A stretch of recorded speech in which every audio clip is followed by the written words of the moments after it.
Okay, so we're live. All right. Welcome to Monday Munch. This is the space where we all come together to discuss a wide range of topics, from personal growth to the most intimate aspects of our own lives. If you don't know, a munch is a social gathering for people that are in the BDSM and kink community, but we've expanded it a little bit. But it is very casual and a relaxed event where individuals can meet and socialize and talk about our shared interests.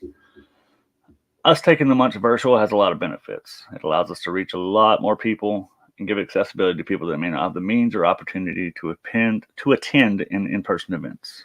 And additionally, it creates a platform for individuals to join from the comfort and safety of their own home, which is especially important in times of social distancing and all that stuff that some places are still doing. But furthermore, the virtual space allows a more diverse group of attendees, as you'll see tonight, and it creates an opportunity for people all around the world to connect and share their stories and experiences in the comments, in the chat, and even on the panel if you decide to join us. Just 1 second. I have a link that keeps popping up in the... Happy Monday Munch, everybody. Everybody get your coffees and the kiss that comes with the coffee. All right. Okay, carrying on. As your host, I do want to take a minute to acknowledge that I have not always upheld the... Let me rephrase that. Back that up. My words are getting backed up. As your host, I want to take a moment to acknowledge that I've not always upheld the values of this community. In the past, I have been known to make derogatory comments about certain groups of people, and for that I apologize. From this point forward, I'll be making sure that I speak with kindness and respect towards all individuals, regardless of your beliefs, backgrounds, or identity. This is a protected space. Now, it doesn't mean that it's a safe space for your feelings all the time. We will be discussing sensitive topics, and different opinions may bother you. However, it is a natural part of the learning process. We're all here to educate ourselves and grow together. So, tonight, we're going to be exploring the relationship spectrum.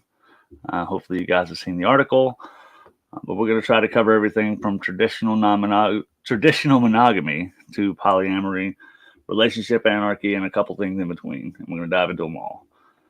And as usual, we don't hold back.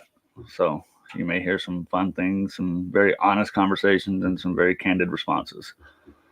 And the panel is open to all that wish to attend and contribute to the conversation. I dropped a link on Facebook earlier, so you can hop up if you'd like. There are 5 spots open, maybe 4 now. And they are first come, first serve.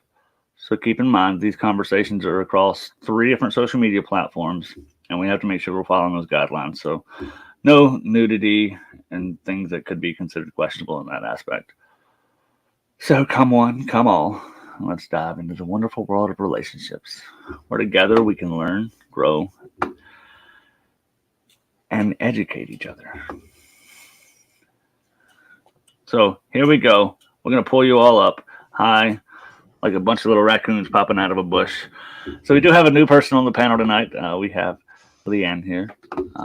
Leanne is in charge of this, Kink Your Way, as well as a fantastic coaching service. So, Leanne, if you want to introduce yourself, you can, or I can just leave that right there and they'll roll on. I'll do a quick introduction. Hi, I'm Leanne. I am a certified health and life coach and kink-aware professional. I also host local events for women in a safe space environment so that they can come and learn and grow and share together without fear of shame or judgment. I'm excited to be here, and thank you guys for inviting me. We're loving having you here. I'm really happy you're here, definitely. Thank you. Give me just a second.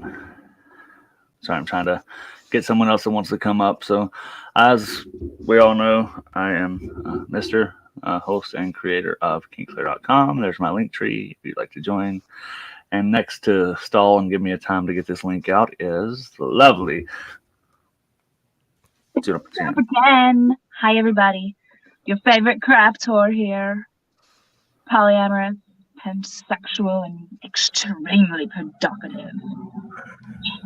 I nailed it, and that's all the time I got to squeeze out for you, babe. I'm gonna pass it over to somebody else. All right, so the next one's not here, so we'll jump to the least prepared person, Ray. I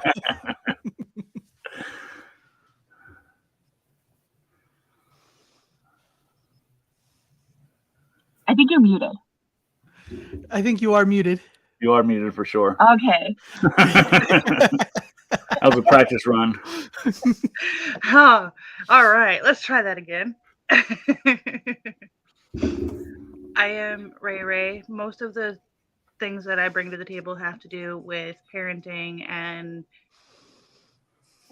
youth support and all of that. I am demisexual, pansexual, and polyamorous.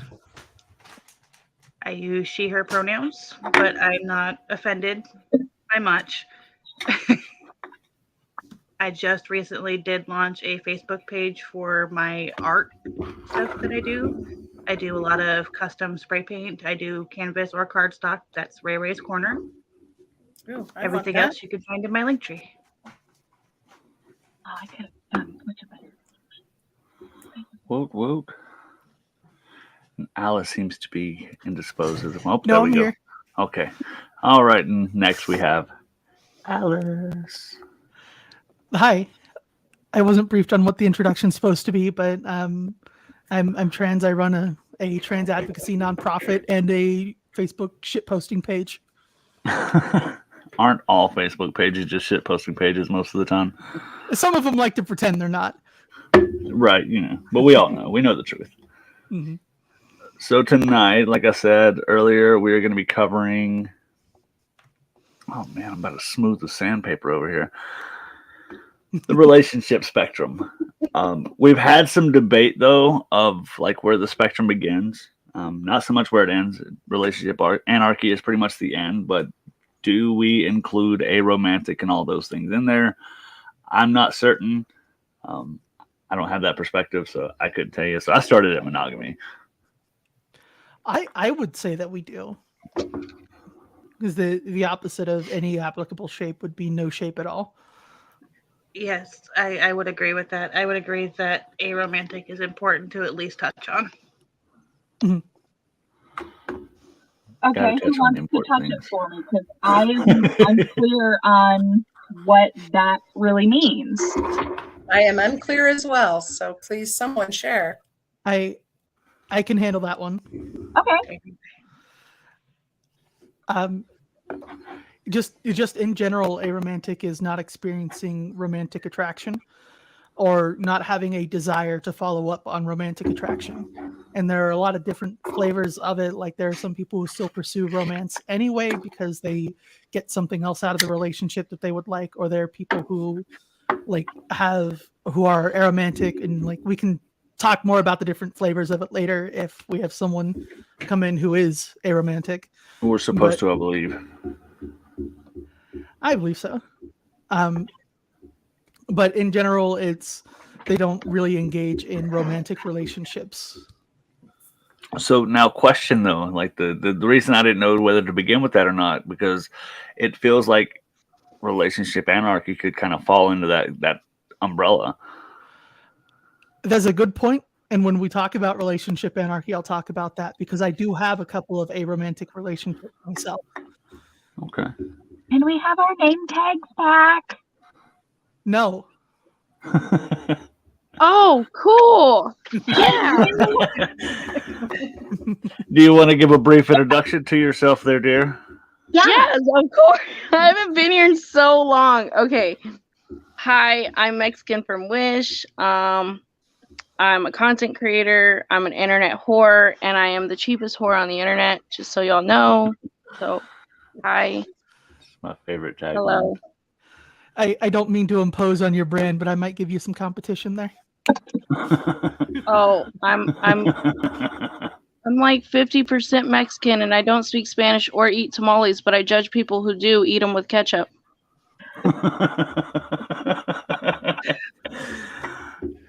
I haven't told you yet, but I've missed you. Really love I'm you. sorry. I always forget. And then, like, I okay. seen the little notification. I was like, oh my God, Monday Munch. I haven't been there so long.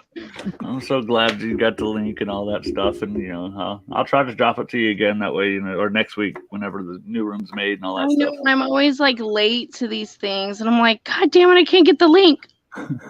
So, not to get too like super off topic, but since you're here, me and Mr. need to talk to you about, I believe it's going to be next Saturday. We are part of the After Dark podcast, and they were looking to add some sex workers to the panel for some experience and knowledge. Mm-hmm. It's me. I'm bitches. Ray's over here like this too. It's me. Hi. Oh man. Yes, so we'll have to caveat that later. And any of our viewers, that is also a very amazing podcast to go check out. Another one of those podcasts that's working on educating and mainstreaming our kinkier side. Awesome. Jen, I would like to say that your poops look absolutely great. Yeah, your boobs. Your boobs look fucking amazing. I can't stop staring at. Very good. Divination on YouTube. Thank you. Thank you very much. Sorry, dear, thought you said poops, and it's you. So I was sitting here wondering, girl, I didn't show you those, but I thought about sending you a picture. They were cute. Goodness. This is our lives. All right. So although it may be out of order later, we will come back to that aromantic aspect. Yeah. I definitely want more of a, not necessarily an expert opinion, but somebody that has experience in it. Opinion. Mm-hmm. And all over the place. Kind of like we talked about last week, like listening to a member of said group about said group. Yes. So with that said, we're going to start on the one end of the spectrum. It doesn't matter which way we go, honestly. But we'll start with monogamy. I'm excited because we have somebody that's monogamous on the panel. I'm pretty sure it's like the first legitimate monogamous person we've had on the panel. Congratulations. What's so special? Can we get a raise of hands, though? Who has been in a monogamous relationship? Not by choice. These are really big words. So monogamous means like one person, like you and just your partner. No outside activities, no outside sex, no outside relationships. Oh, okay, never mind. So the textbook definition would be a relationship where two people are romantically and sexually exclusive to one another. Now, even if you practice celibacy or waiting till marriage, the sexually exclusive would still apply. Because if you're not participating in sex, you're still not participating together, I would assume. You're still not participating with anyone else. Yeah, no, I don't think I've ever been in a relationship like that.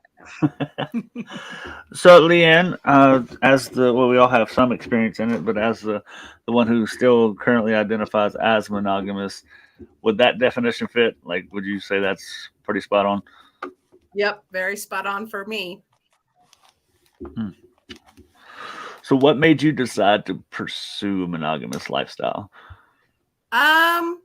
I don't know that I ever decided to pursue it directly. I mean, I did choose to marry again and be in a monogamous relationship. But I have been in monogamous relationships since I was 17. My first husband and I were monogamous. That ended in divorce. 3 years later, I married, and that was a 20-year monogamous relationship. Unfortunately, 10 years of that 20 were also sexless. But because I chose and he chose, a monogamous relationship, we did not step outside of that relationship to have any relationships with anyone else. Okay. And you know, with my husband now, my sir, we entered into our relationship because we're both older. We're in our 50s, and we both knew what we were looking for. So that was immediately on the table. Like, we both want to be in a committed relationship only with each other. So it's more of less something you're drawn to and kind of a core part of who you are rather than something you chose. Yes. Okay, I can dig it. So one thing I've always wondered, I know that how I've navigated it when I was in a monogamous relationship was not very well. But as far as like feeling attraction towards others, do you feel it? You know, do you feel like attraction towards somebody else? And if so, like, how do you navigate that feeling? Do you? Actually, yeah. And we're open enough and secure enough in our relationship that, you know, if I see an attractive woman, I'm going to say it. Same with my husband. If he sees an attractive woman, he's going to say it. Neither of us are jealous people. We can both acknowledge that a woman is beautiful and exquisite and sensual and has great boobs like Jen there. See? Hear that, you know, and if you all could see the art in my home, you would understand that it is a very welcoming image in our home. The female body is everywhere on our walls. And I love that, you know, we can respect that for each other without having to worry about jealousy or insecurities. Yeah, that's really exciting. And it's fun. I've never been able to navigate the monogamous part of a monogamous relationship. May not, you know, it hasn't always been ethically and truthfully, like as far as being in a relationship with somebody. I think Jen's the first honestly ethically non-monogamous relationship I've had, and it's such a game changer in that aspect. So, you know, it's almost like a little bit of jealousy from my end, or envy, to know that you have like one person and like you're locked in on that, and like you don't have to worry about anything else. You know, because when I go out and somebody hits on me, I'm like, oh shit, okay. Am I interested? Okay, I am. Well, what do I do next? You know, so it's like it's constantly playing the dating game. So how long have you two been together, you and your sir? Actually, in 2 days, it'll be 5 years. Oh, wow. Well, Yeah. congratulations. But Happy anniversary. we've known each other and actually grew up on the same block together. Huh. So we've been friends and acquaintances since probably middle school. And actually, like late middle school, early high school, him and his twin brother and their friends had a garage band. So of course, me and my girlfriends would go down the street and hang out with the guys with the band. And we just kind of kept contact throughout the years, you know, show up at similar events, that kind of stuff. But together, 5 years. Very nice. Very nice. So with that said, 5 years in, how do you keep the spark going? I know you said you had a length of a relationship that had no sexual drive or anything in it. So like, how do you keep that alive? We have a standard, which is never standard, Sunday fun day. You know, we have our own home dungeon / playroom, which is very equipped with wonderful toys of pleasure. And we're both kind of nudists when we're home. So it's just casual. It's fun. It's exciting. Ray got excited just now seeing that. Yo, she said dungeon and toys. I was like, whoa, tell me more. I think you just touched everybody's soul here. You guys, the website has pictures of all my stuff. Hi, Phil. Hi, Phil.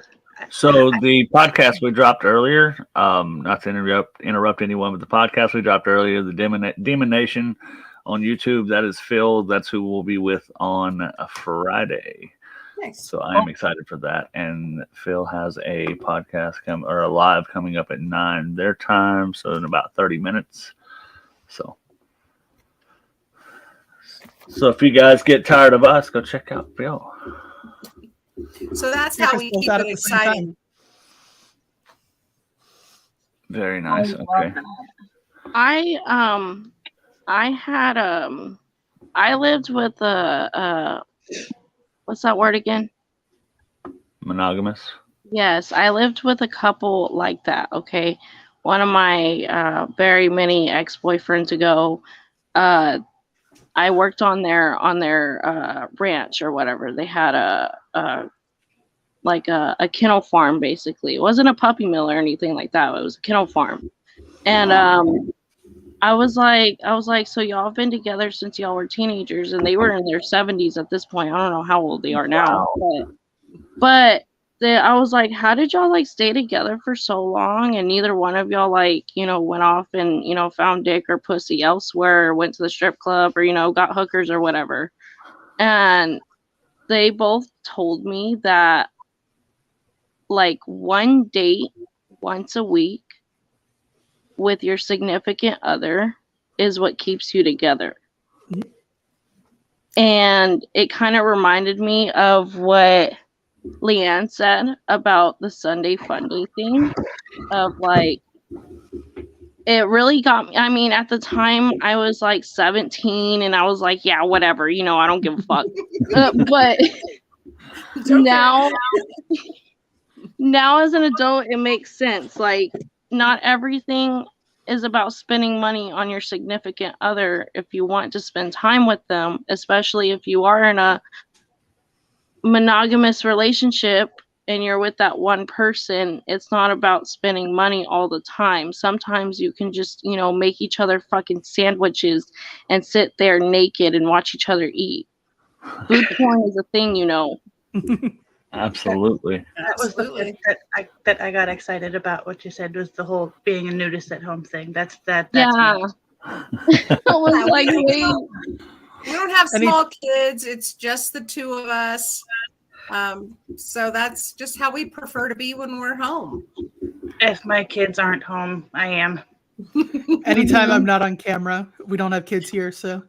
Yep. Mm-hmm. Time is more valuable than money. Yes. And what's funny is that's in all aspects of life, not just relationships. I mean, even in like a business aspect, what you do with your time converts into so much more meaningful things. So, yeah. I just had to say that because it reminded me of what she said about Sunday Funday and intimate bonding and like what the couple told me so many years ago that I didn't give a fuck about then, but now it's like, I mean, I still don't give a fuck about it, but I mean, I guess it's something that some people might give a fuck about. Right. Across all three of my partners, I have 4 dates a week for that explicit reason. See, that gets to be too much. That's just, I don't know if I know. Yes. I mean, it's so nice. Half the week, I get off work and I go hang out with someone I care about. But like, I would have to date a vampire to get that because I get off work at like 3 a.m. So you go on a lunch date before work. But I'm sleeping till then. Everyone in my friend circle is a 20-something-ish neurodivergent mess who is up most of the nights. No, okay. I got you. So, Leanne, I'm going to prove something to everybody watching here, and then we'll listen later. How important is communication in a monogamous relationship? Oh, my God. The most important thing. And probably my biggest, aha, coming out of a bad marriage, a bad vanilla marriage, into a healthy kink, DS, committed, monogamous relationship. I will admit to having horrible communication in my prior relationships. I lived more in it wasn't worth the battle kind of communication. My ex actually got addicted to opiates the last 8 years of our marriage. So there was no communication. But to actually be in a relationship where it's, I want to say, a requirement, like very different from vanilla to kink. It's a requirement for me to bring my concerns, bring my wants, bring my desires, bring my fears and everything in between to my sir, as opposed to burying them down deep until they bubble into resentment or into some kind of anxiety loop where I'm making assumptions that are probably not even real. And that's what I had to learn to overcome to have a healthy power exchange relationship, was to be able to say, I have to come and say, I'm having a problem with this, or, not choosing to keep things to myself. And we talk about everything from, hi, how was your day, to, is there something new you want to try? And we spend a lot of time educating together. Like, we'll watch shows on Netflix or Showtimes that are specific from sex educators, and we'll discuss them. We'll even pause and be like, oh, so what did you think of this? Or, gee, I've never heard about that, but maybe it's something I'd be interested in. And we talk about it. And so I think that is really the cornerstone of our relationship, is communication. Absolutely. Very nice. See, there are times in life where I know I'm right. I just like to be proved right. So we all, everybody on this panel always says that communication is the most important thing in any relationship. Any relationship. So that goes a long way. Appreciate you pushing my point there. With that said, if anybody else, and this goes for you too, Leanne, later on, if you have any questions for anybody about their specific lifestyles and stuff like that, does anybody else have any questions that I may not be thinking of? I mean, we touched on the jealousy and stuff like that. So if anybody else has anything else. How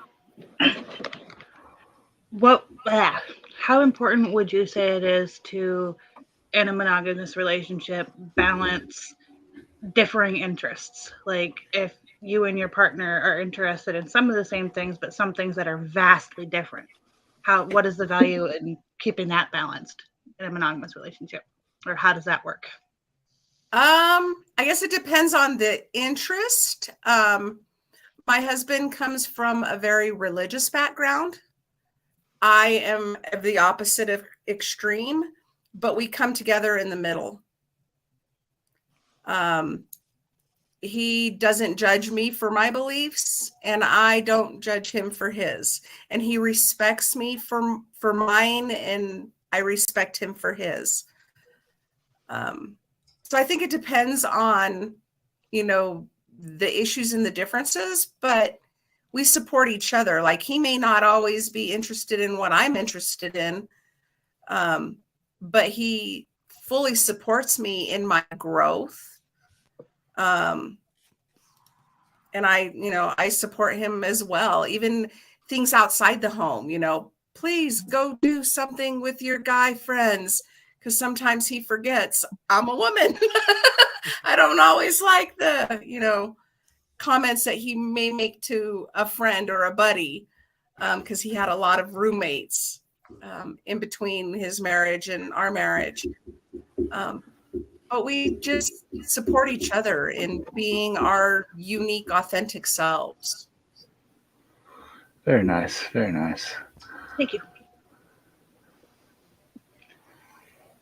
Sorry for stumbling over the question, but you got what I meant. Thank you. So, I mean, and we've always said, I mean, there's no one right way to do any kind of relationships. There are wrong, and Phil and Trisha are monogamous, if I'm not mistaken.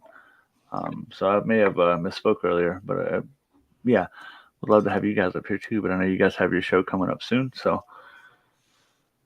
absolutely, I do like that though. Dip your toes into new things together. Mm-hmm. So taking a half a step up the scale towards non-monogamy is monogamish. Do you guys know what monogamish is?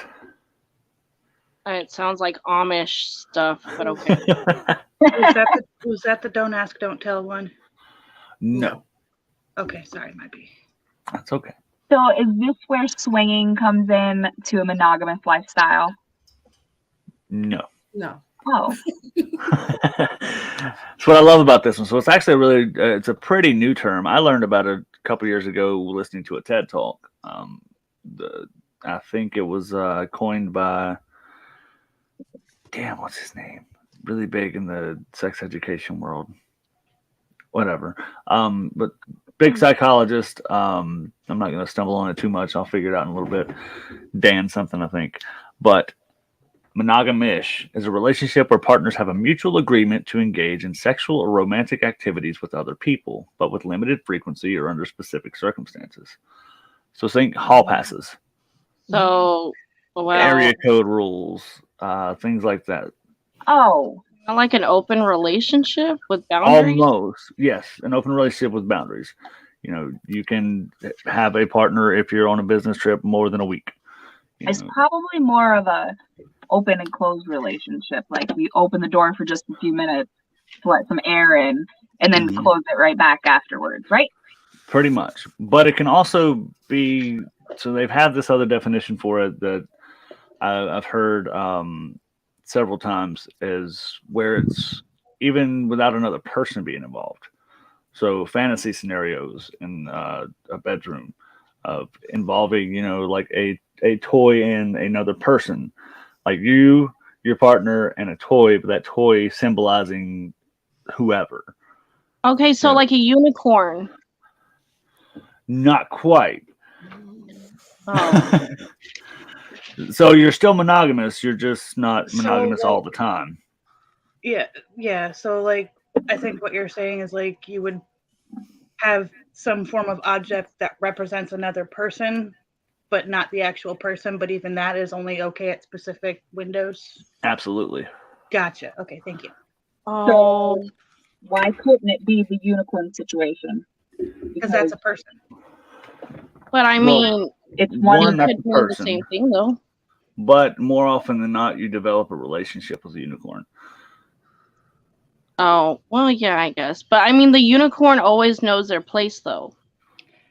That depends on the individual dynamic too.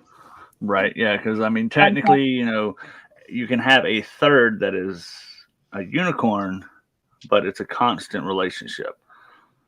Yes. Oh. I've been that kind of unicorn. Or you have the concept of unicorn that is publicly shamed would fall into this category. Well, Why? more or less, to fall into this category, the unicorn would be, I have a friend from South Dakota that I talk to online all the time. We're good friends. I'm going on a business trip there, and my partner said, hey, if something happens, it happens. And that's it. So it's a very limited situation. Mm-hmm. Have a good show, Phil. Who are we waving at? Oh, bye, Phil. Phil. Have a good show. So that one, like I said, is it's a gray area. It's the gray area between monogamy and non-monogamy. Okay. Okay. I know So, that sounds like- strange. It's so strange. Like, I'm just like, okay, so like, can an object be a unicorn? Technically, yes. Kinda. But wish. To make this make sense, you and your partner were with each other only, but when you visited your master, what happened happened. That's monogamish. But when you went back, you were just with your partner. You're not actively seeking a third. You're not actively trying to be with somebody else. But you guys have that understanding. Like I said, the hall pass is the best way to think of it. You know, if I'm going on a business trip for more than a week, I am allowed to hook up with somebody, et cetera, et cetera. But when I come home, that's it. Like it's done. Like we're not going to extend it past that. Okay. Does that make sense? Sort of. Yeah. So when you think monogamous, think a hall pass. Okay. Thank you. Mm, Hall pass to be a whore. Thank you. There you go. Depending on what you've communicated. Yeah. no disrespect to anyone who does choose monogamish, but I don't vibe with it. Right. It just the seems like opposite of vibe with it. Like to me, it's the old, it's the old saying, "Piss or get off the pot." Are you monogamous or are you not? But at the same time, though, it is a valid dynamic that works for a lot of people. Mhm. Yeah, it's like, Absolutely. no shade to people who go into it consensually. It's just I vibant. Not everybody's gonna vibe with everything. Yeah. I'm definitely not monogamous or monogamish. Well, that's kind of the point of tonight's show is to lay out all these, different relationship terms and what exactly they mean and where we see ourselves fitting. And somebody who's in a complete monogamous relationship might learn about this monogamish and be like, that might be something we can try, honey. And I can see that working perfectly for the right couple. Yeah. Most definitely. I do like listening to I guess being educated on stuff that I was not educated on before. Mm-hmm. Like the terms for two people relationship and two people and hall passes and stuff. Mm-hmm. And a lot of times, so from the things I've researched, I actually looked up like some kind of professions that lean towards these things. Truck drivers. Some people have a hall pass set up for their, if they do like disaster relief and they leave parts of the country. It's things that most of the relationships that are involved in this are extended periods of travel. I could see it working for a military couple. Mm-hmm. Yeah. That was another one that was up there. Yeah. Where they're stationed away from each other. Yeah, that's good. I could also see it working for like migrant farm workers, work that is seasonally in different locations. Mm-hmm. Construction worker was on that list. I could see that. A lot of construction workers will travel to a job site and be there until the job's done and then go home. Uh-huh. Or not oil field workers. I mean, yes, sometimes oil field workers, but The oil rig rigs. worker? Yeah. Oil rigs. Do that too. So I mean, it's and that's what I love about this is it's not to we don't give this information. We give our opinions obviously, but it's not to judge anybody. I still don't think that would be a fit for me. No. But I salute to the ones who are, totally into Absolutely. that shit. You go, No girl. pun intended. Salute to you guys. Yeah. Go. Yeah, you go. You people that are into that shit. So if anybody in the comments that's watching, one of you two, if you are monogamish, please feel free to drop a comment. We always appreciate comments and we like questions too. It makes us not look like we're idiots talking to each other up here. well, I mean, I look like that anyway, but start. That's besides the point. That's a good start. Your hair's looking really good today, mister. Oh, thank you. Thank you. I just had it done. It took hours. You should have seen it when I woke up this morning. It's terrible. It really was. Like I ain't shaved it in like 4 days. So I started kind of looking a little homeless. All right, So if anybody's unaware, it doesn't grow up here. That's a natural shine right there. It's a little fuzzy over here, but it's all shaved and clean now. So So then we start to step into the polyamorous side of things. Actually, I have some shit out of order, so we haven't stepped into polyamorous yet. I was gonna say you're Don't ask, don't tell. It's a pretty popular style, mostly for younger people, like your college age people and stuff like that. I guess it can be a monogamous relationship in a way, like you were saying, Ray. It depends. I mean, it's kind of a blind relationship. It seems like it wouldn't really be that good of a fit if you think about it, because in monogamous, there's boundaries communicated, and don't ask, don't tell. Like, how would you communicate those boundaries if you don't tell? well. Right. I think that might be actually part of those boundaries for some people. I don't mean to interrupt, but that don't ask, don't tell.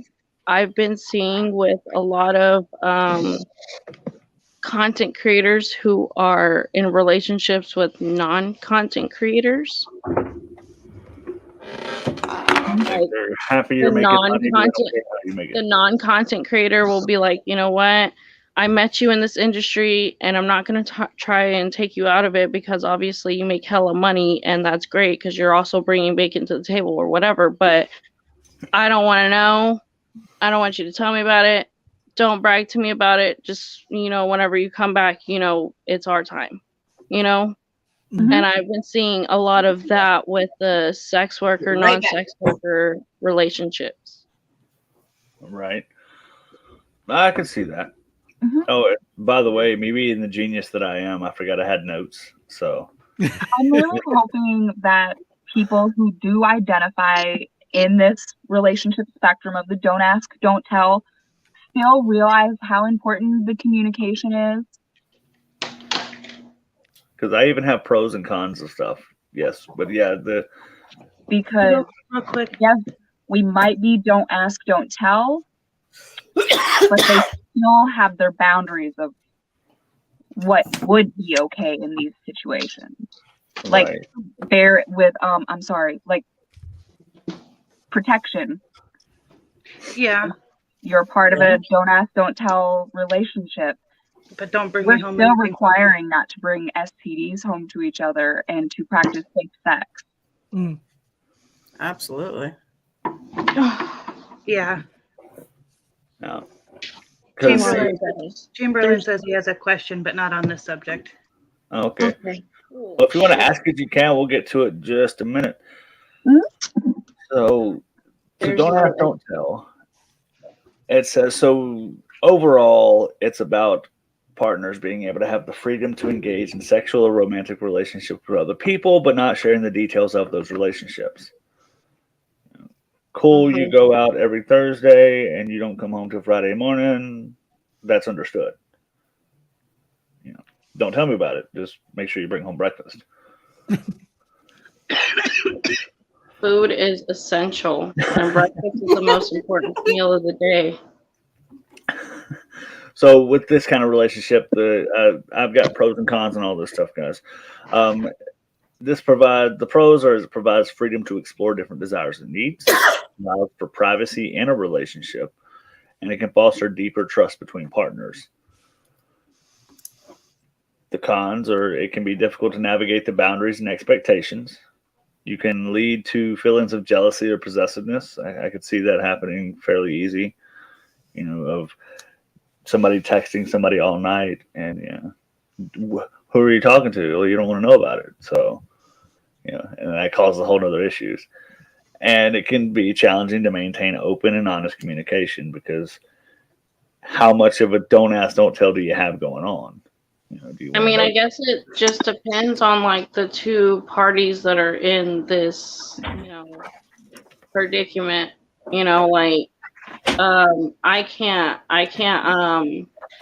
I can't relate to people who are not content creators.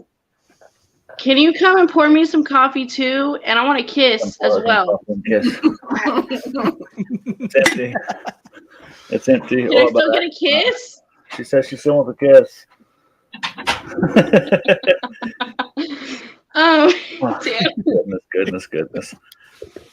Okay, but like I can't relate to like, you know, the non-content creator, non-sex worker part of the don't ask, don't tell, but I mean from what I have observed with, you know, the many content creators and sex workers that I follow and that I personally know,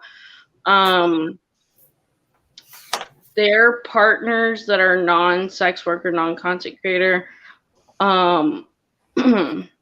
they also have to understand the business aspect of what their partner is in, like the kind of industry that they're in. Right. So it's like the trust and communication between, you know, this person and this non-person has to be like exquisite in order to make it work, because it's like it's like because if there's no communication there for, you know, the non-sex worker, how are they gonna be able to work with someone who is in the industry, you know? And they want a don't ask, don't tell relationship. So it's like they don't want to know because they met their partner in this industry, you know? Mhm. And I mean, from what I've observed, I don't go through this myself, you know, because I'm not in this predicament. But from what I have observed from other people, and this is just what I observed, you know, I'm just like on the outside looking in, or what they tell me, you know, it's worked out pretty well for the most part, you know.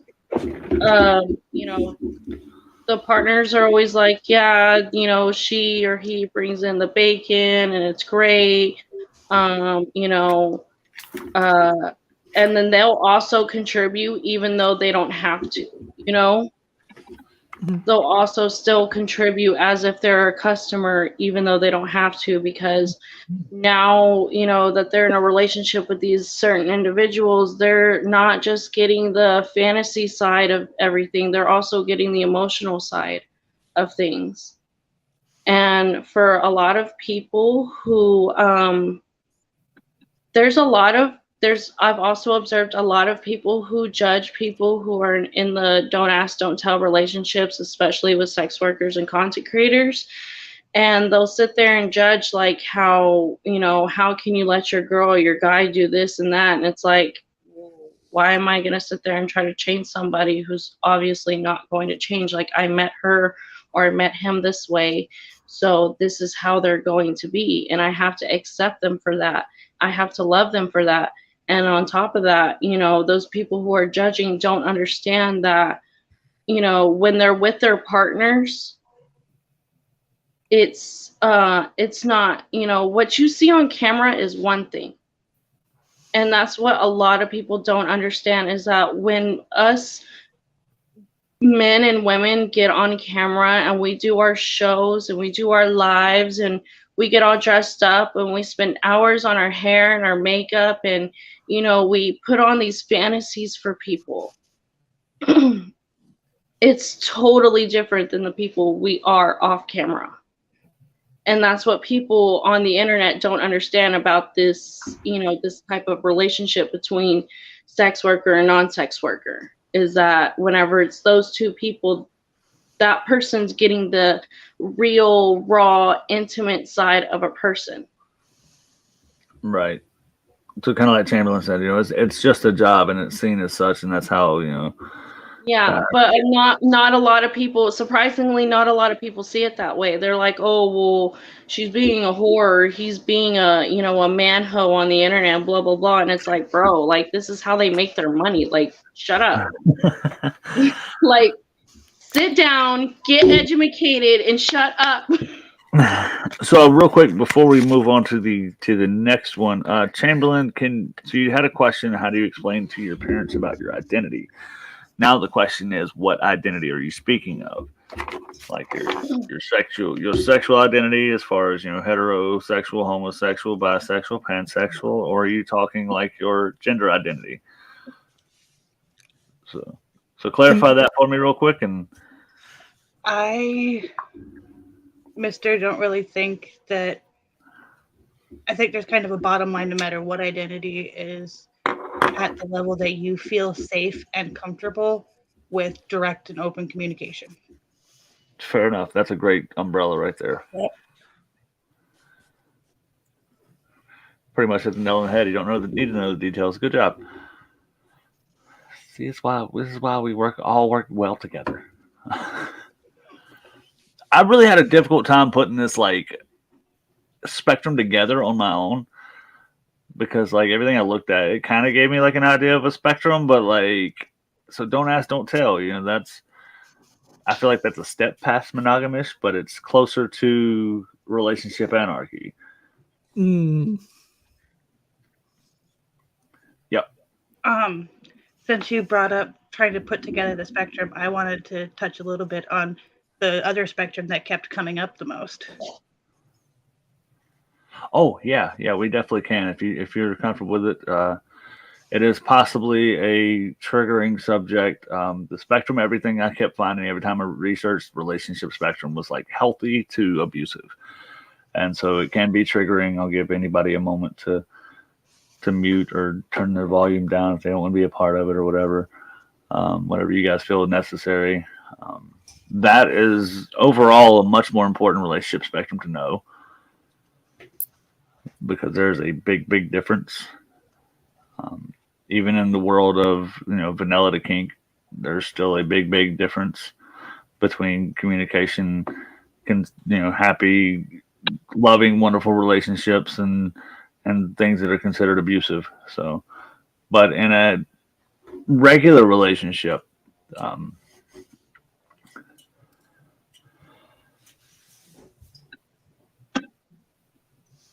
how would you guys define a healthy relationship in your own terms? I was going to ask you real quick if you had one of those graphics I can from get one. Google you could pull up right now. There's a bunch of them. It's all we could find when we were doing our research for relationship spectrum, the way we're trying to define the different types of relationships. So we kind of had to branch out and just research each type of relationship and kind of make our own little graphic, which I made that.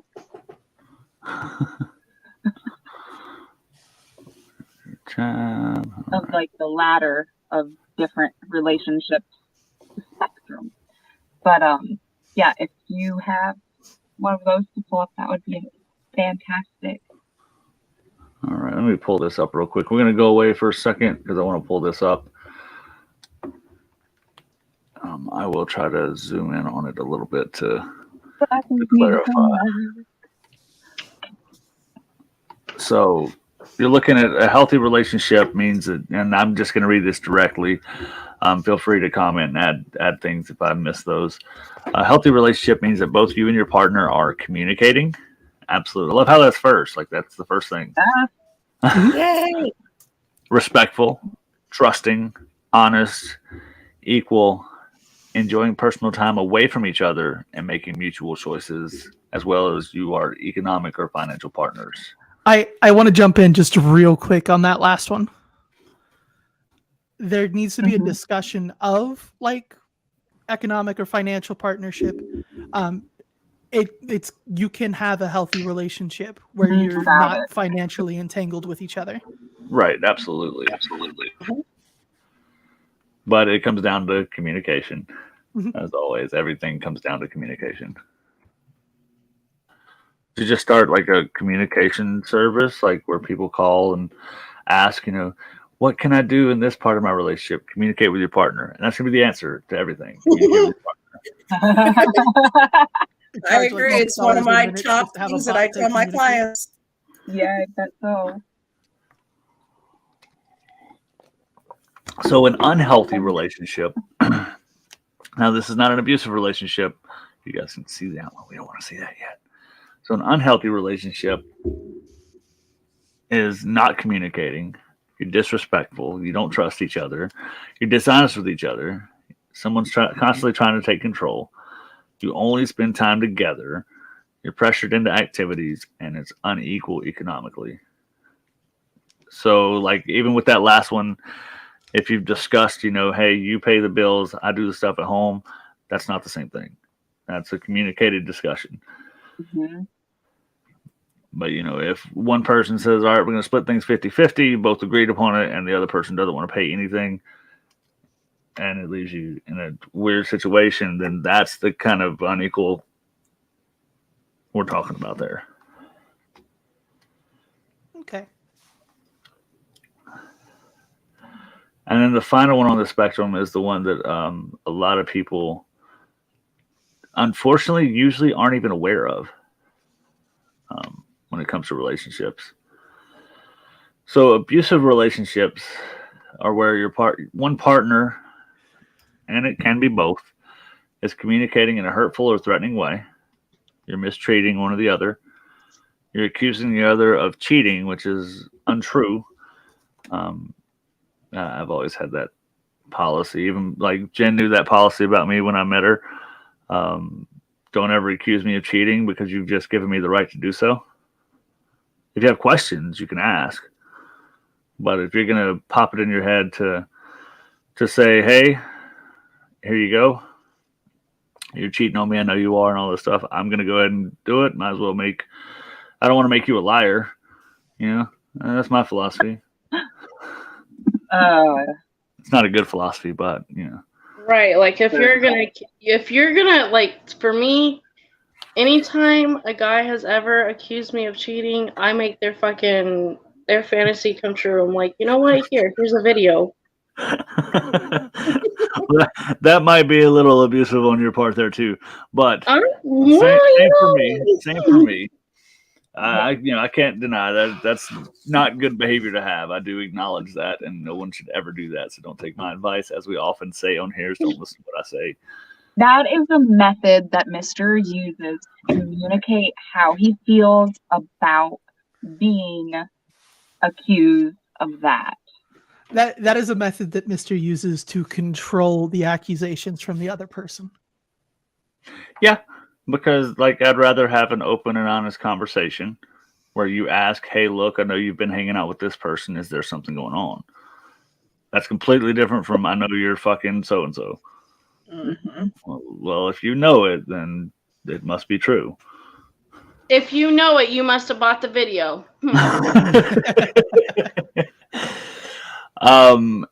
Denying their actions are abusive. So this is where we kind of get into the gaslighting.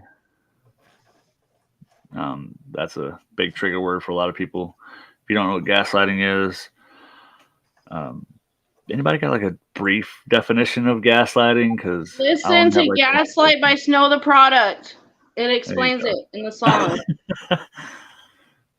I saw a TikTok the other day that girl was laying there with her boyfriend on her stomach, and she said, I'm going to start gaslighting you. He said, what'd you say? She said, I need to go get your gas later. It's stuff like that. Saying something and then denying that you've said that thing, or saying something and then the person tells you said it, and you absolutely make them feel like they're insane. Mm-hmm. It's challenging the other person's perception of reality. Yeah. There you go.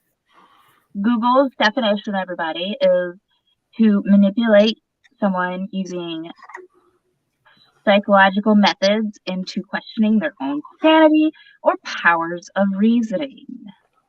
So, not to, you know where my brain goes with that, and I don't know the origin of the word at all, but myself, I always play the gaslight game with my cars. I know what's going on. I know how much gas I have left. You're insane. I'll get there. And I really hope, some part of me hopes that's where it originated. It originated from a play called Gaslight. Oh, we'll see. I like mine better. Is watching a couple as the man's turning down gas lanterns or lamps throughout the house. And gradually convincing the woman that it's not getting darker in the house, and she starts losing touch with reality because he's gaslighting her. Oh, that's interesting. Oh, wow. I still think mine was better. I'm not gonna lie. Yours is less depressing. right? Yeah. Like that's like really how I genuinely thought it was happening was, oh yeah, that was like legit had something to do with your fucking fuel light coming on. Mhm. I Playing think that we might have gambler gotten game. by our laptop. Oh, so we'll throw Ray on mute until they get back. It's not gonna let me mute. Okay, maybe it's muted. I don't know. Either way, and the last two, controlling and isolating their partner from others. That's a whole can of worms. Let it be known that my opinion of controlling what your partner does makes you a piece of shit.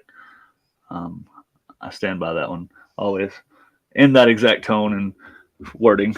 No one has a right to control what anyone does. So,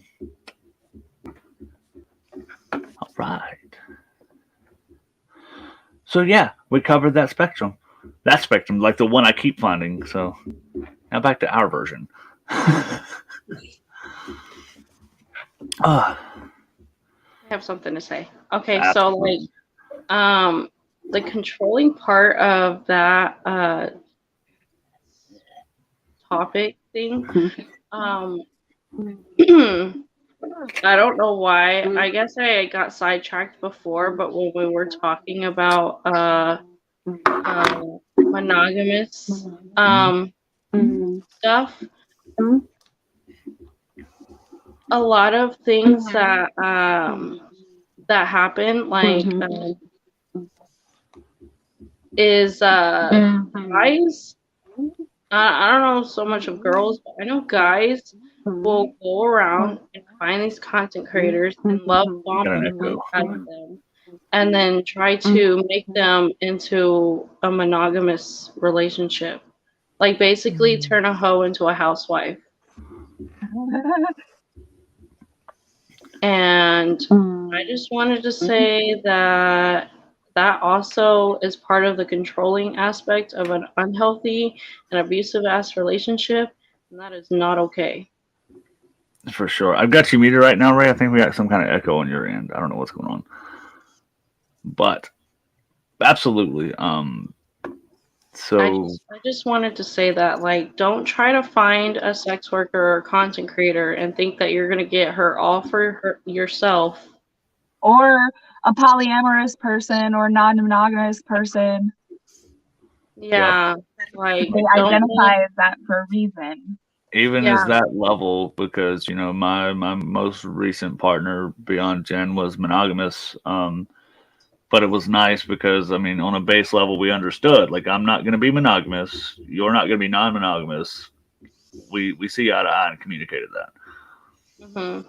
But there's a lot of guys out here who will literally be like, who will love bomb the fuck out of a content creator or a sex worker or a poly, person, and then be like, oh, well, I want you to do all those things that you do, on your websites and on camera only for me and me only. And I don't want you talking to no one else. I don't want you to, make money selling nudes anymore. You can only send this. Like, there's like, I literally live on Twitter rent free, and the amount of stupidity I see from guys every fucking day is Right. like, stop trying to turn a hoe into a housewife. It's not gonna work, okay? Ray, you had something? As a representation of hoes. Oh, okay. Some of us are not meant to be housewives, okay? Alice. Hoes can be housewives, but if you try to take the hoe out of the housewife, you just get a wife you're trying to use. Well, that's why the first two letters of housewife is hoe. So before we go back to the spectrum, I don't feel like we answered the question for Chamberlain, and I wanted to know, in particularly, if our newest member of the panel would like to take a stab at it and help Chamberlain with that. Ooh.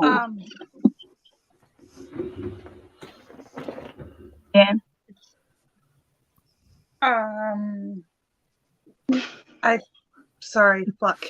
It's okay. Alice looks like they have something. Please rescue me, Alice. So I have had this conversation quite a few times because I do a romantic dom sub dynamics all the time. You need to figure out the rest of your identity, like what you're comfortable with for now. Like you don't have to lock anything in permanently, but you need to, if you're going to make a point of going to someone and saying, this is what I am and I need you to accept me as it, you need to know what you're presenting yourself as. So like if you just know that you're a sub, maybe explore the gender questions if you've got those questions, or like the sexuality questions if you have those. And then once you have a more full idea of who it is you want to present as or you're comfortable presenting as, then you can put that in front of other people. Or there's also like different types of subs as well. There's just not just, like sub, like, oh my God, yes, daddy, I'll do whatever you say, sub. There's, there's fin subs, there's, other subs. I'm not really familiar with all the other subs. I just know fin subs, and then, yes, daddy, I'll do whatever you say, sub. How about you there, Leanne? You've got a little experience in the kink realm, right? I do, and there is, different, as she was saying, like different roles for subs. Like I'm definitely a service submissive. I am probably more clearly almost defined as the traditional 1950s housewife submissive, but that's what works for me. But there are other types of service submissives that all they are is like high protocol submissives. So I think, I have to, go with what Alice said, is that you really have to know who you are, like completely, before you have that conversation with another person, because you need to be prepared when they start asking you questions because they're unclear of what you're saying, or to make it easier for them to maybe understand what your interests are. Yeah. I would also agree, but like to expand just a little bit. It's important to figure out what you want that person to know too. Mm-hmm. Like there's different things that you would want to present to different audiences. If it's going to be like a partner, that's a completely different area you would express than your parents. They might need to know what you are looking for out of life, but they don't necessarily need to know details. No. You don't need to know your kinks. Like a partner might need to know you like to be whipped, but your parents don't need to know that. Right. And it also still depends on how open they are with their parents. Yes, it does. Because I've met some parents, like I've dated girls, their parents are like, they know everything, whatever. Well, I mean, I did buy my mom a ball gag for Christmas one year, but that's besides the point. That's just because you wanted to be quiet. My daughter and I have a very open relationship, but she's in her 30s. It wasn't always that, but it is now. I mean, I don't close the door to our playroom when my daughter's here because she's been in there. She's seen it. She's as accepting of it as I am of her identity and relationships. And so we just choose to be open about it. Like, individual audience. And to add just a little bit to the individual audience, you need to work on determining what they're comfortable with knowing, not just what you want to tell them. Yes. Mm-hmm. I like that, but I like to make my people uncomfortable. So yeah, same. If that's the relationship you have with your people, cool. Well, like I come with a warning label. I'm fucking disgusting. If you don't like it, get out. To go with the uncomfortable part, though, I'm always the one that harps on safety. Mm-hmm. If it is something that is going to make a person uncomfortable enough to put you in an unsafe situation, yes. Yeah. Be Absolutely. safe. Absolutely. So we have one. So this is what polyamorous relationships always, like, anytime I'm like, I'm polyamorous, people, what does that mean? Well, I believe in dating and having relationships with more than one person. Oh, you mean like an open relationship? Yes and no. Yes. Yes and no. Open relationship is a type of non-monogamy, but not all non-monogamous people are in an open relationship. So that's like the first step in the spectrum. It's a little bit beyond don't ask, don't tell, because there is a lot of communication. You still know that your partner is going out. You still know that, you've established boundaries. It's established what's going to happen.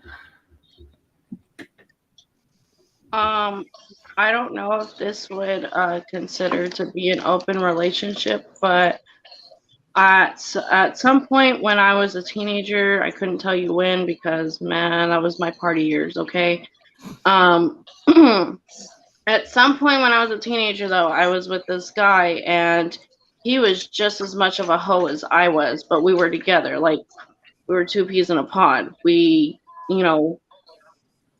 fucked, weekly, sometimes multiple times a day weekly. But at the same time, he also knew that, like,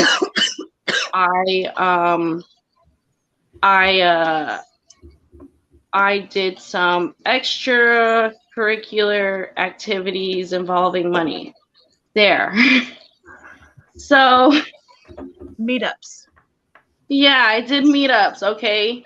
And so he knew about this, and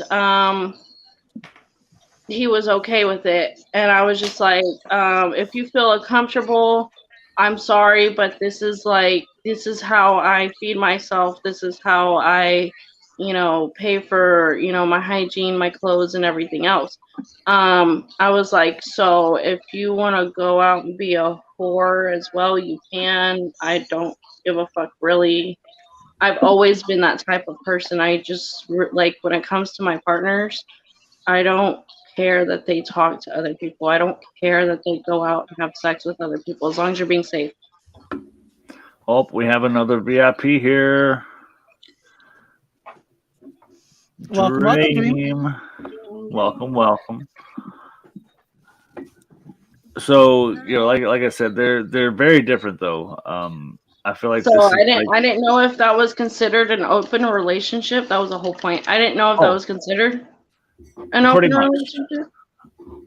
Pretty much, it kind of falls in that definition. You guys had it's an open relationship comes to more of a mutual understanding with a little honesty, or with a lot of honesty. But it's a mutual understanding with some honesty.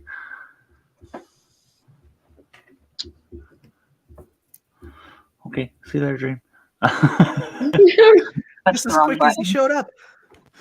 So, the definition is a type of a relationship in which partners involved have agreed to have sexual or romantic relationships with other people outside of their primary relationship.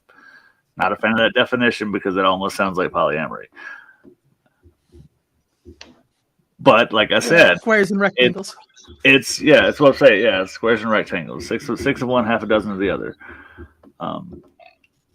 So if you're polyamorous and somebody says, you mean like open relationships? If you want to get in that whole spiel of what the difference is, say no. If you want their brain to just comprehend it so you can move on past it, just say, yeah, like an open relationship. There you go.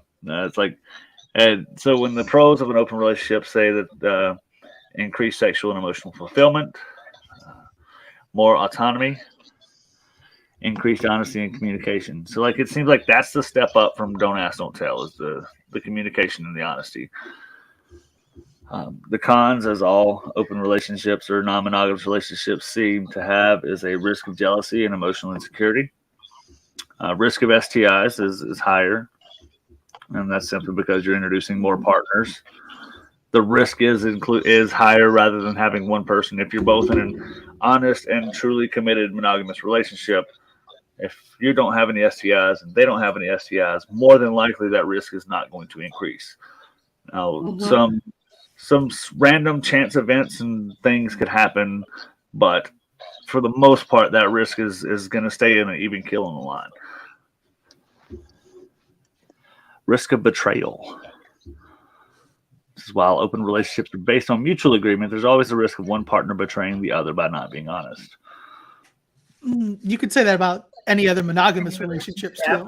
Exactly, and that's like the thing is it, and a risk of the relationship ending, which is any relationship.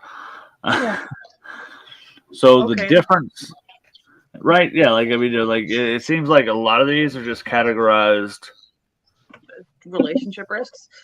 Yeah, like Right. general risk of any relationship. Right. A don't ask, don't tell usually becomes associated with a lack of trust and communication because you're not openly discussing what's going on in your life. And then open relationships are mutual. You know what's going on. Hey, I'm going to go to the bar. If I find somebody to hook up with, I'm going to. Cool, have fun. Let me know if you're not coming home.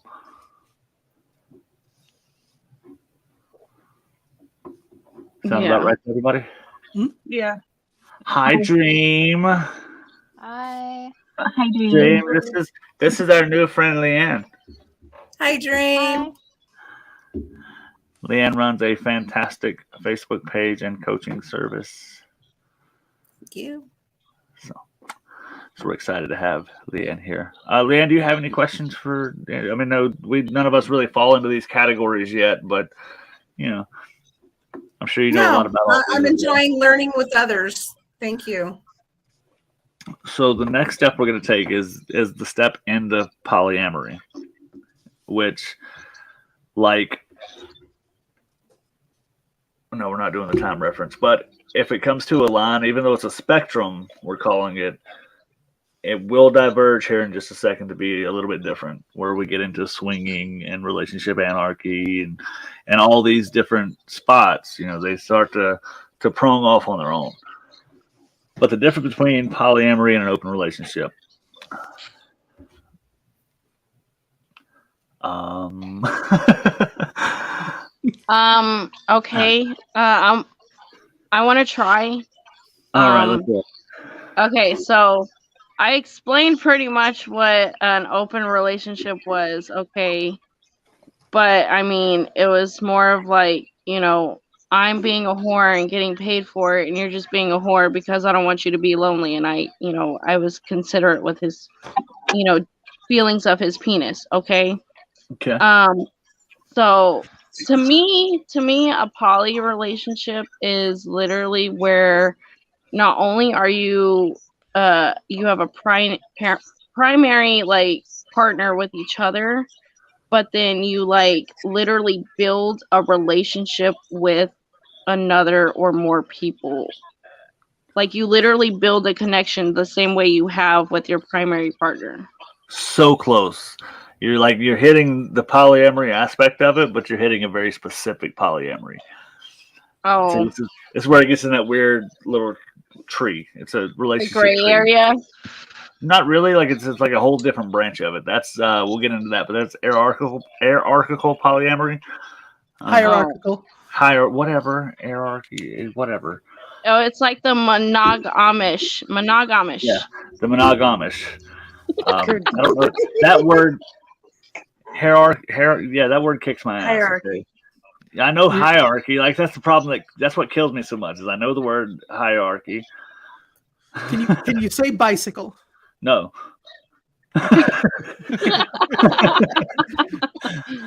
We're gonna get in the Stewie loop. You're gonna be like, say bicycle. Say bicycle. All right, bicycles. You watch how this works. Okay, so you take off the bice at the beginning, so you just have ickle, and then you put that at the end of hierarch. Hierarchical. There you go. Close, sir. Close enough. Whatever. Congratulations! I get a participation trophy tonight. Yeah. Don't we all though? Yeah, I tried. Mister gets a gold star later. Gold star for effort. Yes. So truly the difference is it's not necessarily so in an open relationship, like we said, is a type of non-monogamous relationship, as is polyamory. With polyamory, though, it's about establishing relationships as far as romantically, rather than we'll touch on something later that it involves more of a strictly sexual relationship. Or see, like it still loops back to being an open relationship, which drives me fucking nuts. Because an open relationship can have romantic partners in addition to who they're with, but then I feel like that makes them polyamorous. I A- mean, An open relationship can have romantic partners. A polyamorous relationship should have multiple romantic partners. There you go. That's what Thank they're you. meant That's a much there. It clears it up a little bit. Thank you for clearing that up because yeah, I was like, wait, so all these relationships except for the first one. So Sorry. a lot of the non-monogamous relationship section of the spectrum does intertwine and overlap. I was gonna say, wouldn't, if we're looking at the spectrum in general, the whole other side of the spectrum fall under that open relationship section? Pretty much. Yes. I think okay, it's like this is the way that I'm getting at it. This is the way that I in my brain this is how it's working. Okay, so the roots is the monogamous relationship, okay? And then the tree is the fucking open relationship, and then we're talking about all the other branches of the different categories. Yes. That is how And at my the same brain is putting it. At the same time, though, it's also flipped, and with all of the varying categories of aromantic and all of that, umbrella is the root system. Yeah. Okay, but Because I the would roots like to add, polyamorous is not synonymous with open relationships. You can have a closed polyamorous relationship with 3 partners. Mhm. Yes. Hence the Venn diagrams. So Or the the point at hand is even the people who identify as all of these different relationship terms are still a little confused by it. Yes. I would say that they're confused by how they identify. There's just people use words differently Mhm. based on their experiences and like where they're at in their journey of understanding things. That was a I fun don't think- segue. Where's the I don't heart? I don't think I Always have quite found my category yet, but hopefully it's on the list of shit we talk about. Glad to be back. Sorry about the wait there. I found these laying in the hallway. I had to get one. You know. It's all right. You know us. We filled the space. We plugged the holes. Did you? Yeah. Good. You're always good at plugging holes. We can always find the hole to plug. But I gotta quit snacking or smoking one because those steps kick my ass. I would recommend stopping smoking first. I would recommend not doing both at the same time, no matter which one you decide to do first. I haven't started yet though. That may be what brings balance to the force in a second. Jesus. Is that kind of like when I'm medicating and I start coughing and I can't breathe and I need a cigarette? Yes, like I can look. You can put me on a treadmill, and about a minute in, I'm dying. You light a cigarette while I'm on that treadmill, I will go the distance. Yeah. It's weird. It's like my body can't handle too much oxygen. That's my logic. It works. Oh man! All right, so now we're getting into the funner part, is where everything starts to diverge and branch and touch a little bit and come back apart, and yeah, polyamory. So specifically, we're going to talk about solo polyamory. So with solo polyamory is you're polyamorous. You don't have to have multiple partners at the time to be polyamorous, but inherently you're polyamorous as a person to your core. You have multiple partners, but you don't have a primary. That makes sense? Okay. Not necessarily. I have a question. All right. I have a question. Okay, so solo polyamory is basically a singular person that has multiple partners. Now, are they love interests or are they just like different dicks every night? Well, that depends on that. Falls more into the friends with benefits and things like that. If it's just people you're sleeping with. So the word polyamory means many loves. So if we're talking like polyamory specifically, they're going to be romantic partners. Mm. Okay. Well, what was your not necessarily there? Not necessarily like solo polyamory is just the one person being polyamorous, but they can have primary and secondary partners if that's something they communicate with their partners in advance. So, how I have described solo polyamory, because I think that is kind of the best fit for me personally. I relate everything to parenting. It's it's like having multiple children. You have unique and meaningful bonds and relationships with each of those individuals, but none of them is greater than the other. They're all very important in their own rights. I would offer again, not necessarily, because that's the other direction. So like solo polyamory just means that there's one person who's engaging in multiple relationships. Yeah, And in that like the dynamic, parents. you can have like, no hierarchy like you're describing, or you can have hierarchy like I was describing to Mister, and it's still poly. And if it's Yeah. just the one person doing it, then it's still solo poly. Yeah, I see what you're saying. Thank But you. I think the solo aspect is more or less in the it opens up to the nesting partner. And the nesting partner is like a partner you live with. Like it kind of starts to lean more into that. Whereas like your nesting partner is like, so Jen and I, she is, if I get another partner or she gets another partner, we're our primaries, but that's also my nesting partner. That's what I live with. Mm-hmm. More often than not, your nesting partner is your primary. I don't do primaries myself. So like Right. I live with my fiance. They're not inherently greater than my other partner or my boyfriend. No, primary wouldn't make anybody inherently greater, though. That's not. Well, it kind of Primary and secondary is a hierarchy. Yes. that means like you. So I would personally prioritize your needs over someone else's, while still being fair. And I don't prioritize Like- my partners over each other at all. But Like- that's We'll get into it, the anarchy here in a little bit. Yeah. Yeah. Like what I'm seeing, how Mr. is describing it, like because you guys live together, one specific need, like your financial needs, balancing the household would come before another partner's financial needs.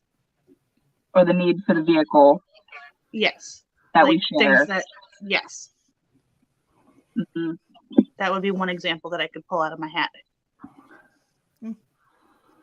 So it's weird. I have notes. I'm not a note taker, but I have notes. I'm proud of myself. 99% of my speaking is flying by the seat of my pants. How far did we get into this before you remembered you had notes? Well, it took a minute. That's because I don't take notes. So having notes is a completely strange concept. Was that a good example though, Mr.? Just Yeah. So like that's where sorry. that's where it kind of the relationship anarchy and the hierarchy run over each other and kind of it, like I said, Venn diagram, tree branch, vines. I just Okay. personally would I hate want- any of your partners to feel like they're lesser than me, because that's like not the fucking point of it, you know? Right, and that gets into so the hierarchy. I mean, it kind of happens naturally because we do live together, but the egalitarian style is what we're looking for. That's where everybody kind of has a level playing field and we're together in that aspect. Somebody's got to say this, and it's going to drive me nuts if nobody says it. But unicorn hunting. Oh my God! Don't let me start. That right there, that phrase is what got me started with the Kinkslayer brand. I absolutely hate the hate that unicorn hunters get. So if you don't know what a unicorn hunter is, there's a couple. But Jen and I are looking for a third. That's it. We're looking for a third. We want this person to be my partner, to be her partner, and we're their partner or their plaything or whatever, however we want to word that. But as long as we're wording it correctly and putting our expectations out, and someone says, you know what, that sounds like a fit for me, there is nothing wrong with that. Oh, None. As Nothing somebody wrong with that, as somebody that has done the unicorn role more than once, if everybody is openly communicating, it can be fucking amazing for the unicorn too. Like, Because and that's the thing, and that's what pissed me off so much about these groups of for polyamory and stuff like that was people were coming in saying, me and my partner are looking for a third. Right there, they put their expectations out. mhm. They've said, this is what we're desiring, this is what we need. And they're not saying to this person, like, it's not like I'm dating someone and be like, oh, by the way, now you're going to be a play partner for my other partner. Right. That's a whole different thing. I believe we call that lying. Yeah, well, Misrepresentation. but like you get into that, and it's in every fucking group I saw, and I was just like, you know what? No, it's not enough to just because you say you're intended to look at somebody and you want somebody, you've done your part. You've clearly down. communicated. Yeah, I got shot down so quickly. I am so sorry. I did not mean to. I just Sorry. one track mind there. No, I was waiting on the kiss. Oh, yeah. Oh, I had my lips puckered and everything. Hi, Soap. We got a soup. hey, Swoop. Usually we have soup cooking. Yeah. Soup's not making soup. I'm making No a type soup, of no soup, bread. but you probably shouldn't eat it. Making hair soup. Nightshade soup. But no, sorry about that rant. Thank you for kicking that off there, Dream. No that's problem. a- Always glad to piss you off. That's a hill I will die on, and I would gladly go into any group on Facebook and fight them.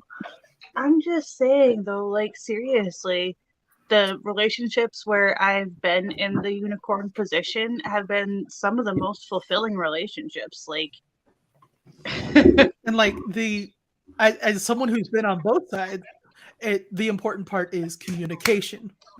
yes. Just like every other fucking relationship that exists. And to lay out something we said we would say earlier and skim past it, communication and consent are key in any kind of relationship you have. Period. Get past, like, if you don't have both of those things, fuck off. So, are we good on the unicorn hunters? They are valid and wonderful folks. As long as they're telling the truth from the start. Yes. Very key. If I was a bisexual or pansexual person and a couple approached me and said, we'd love for you to be with us, and I was attracted to both of them equally and I knew what I was getting into, I'm down. But I would be a Bigfoot then, not a unicorn.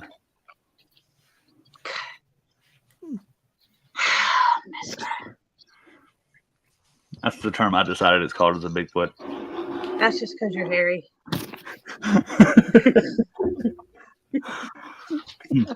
Okay, rant over, I think. So, I knew I could end the unicorn rant if hunting I made you laugh. can be ethical. The key word there is can be.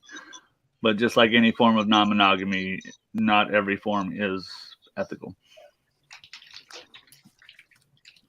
So, to give you, like, I keep running through the definitions because I want to really push that point towards, because we all have different definitions of it. But from what I can research, in solo polyamory,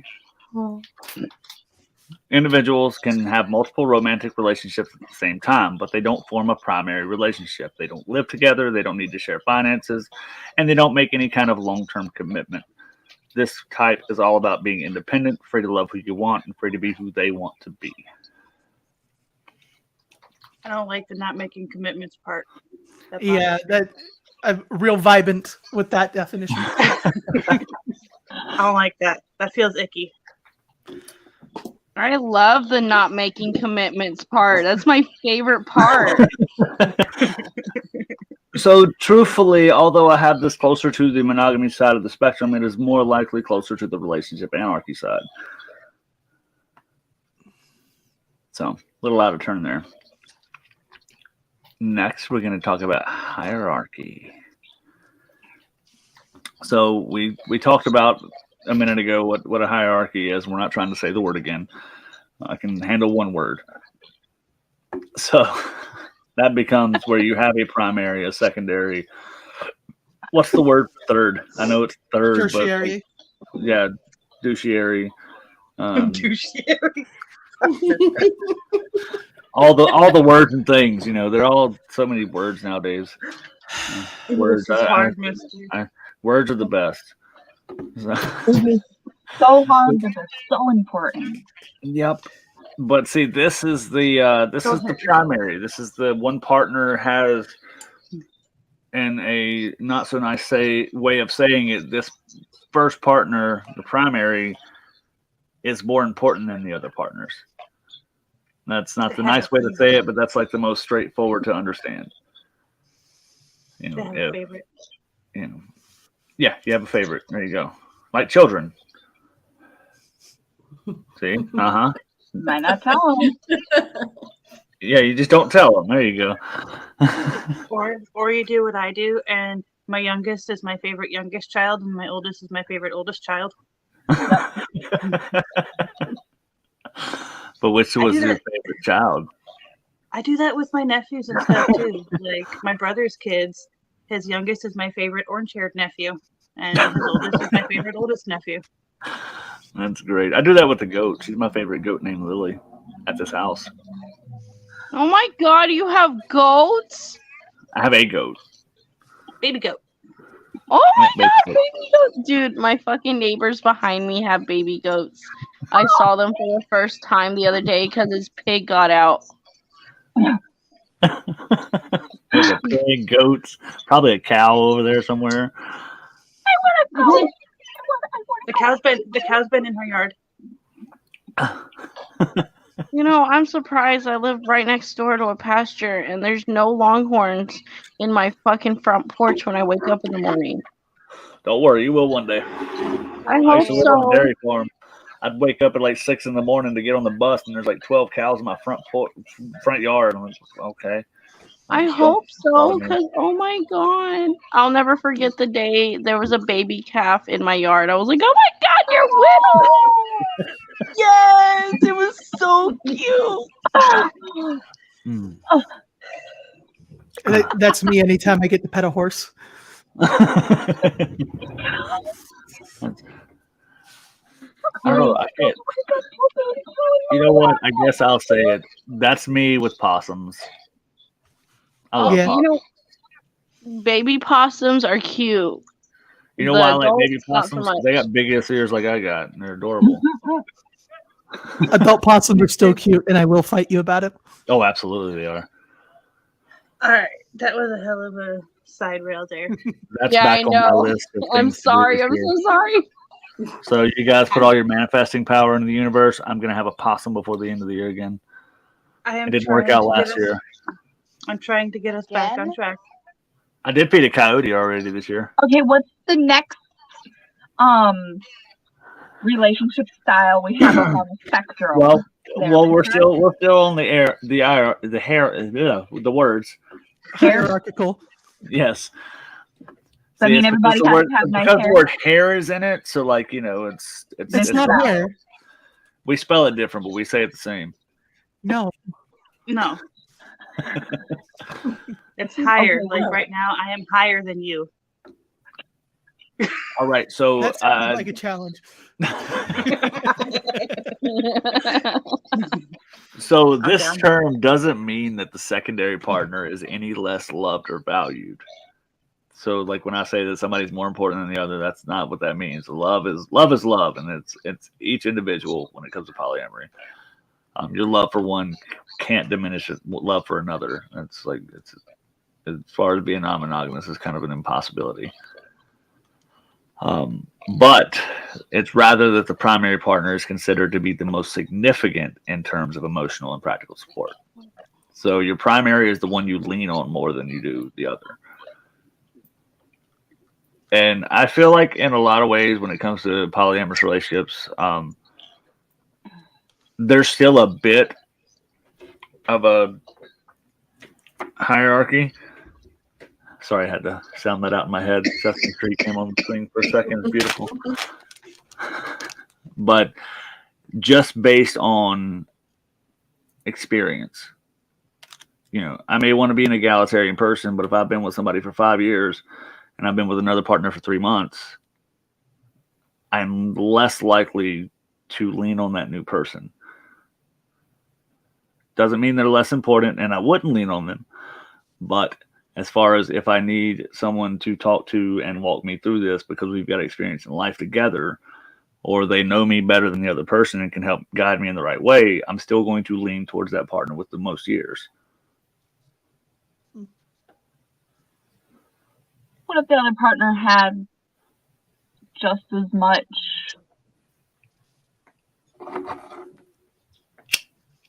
value to give you in this conversation?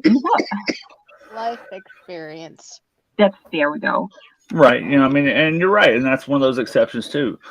If the other person knows just as much about a specific topic or something that I'm going through and I know they know that, then by all means, I can still lean on them rather than my other partner. So that's where the egalitarian part comes in, and everybody has their weight.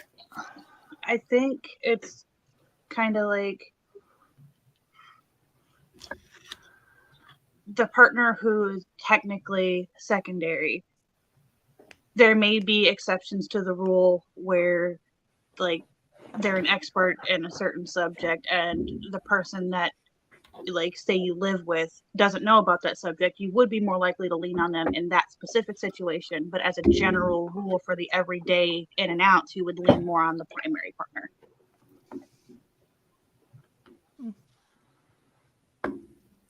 Leanne, do you have any questions for any of us?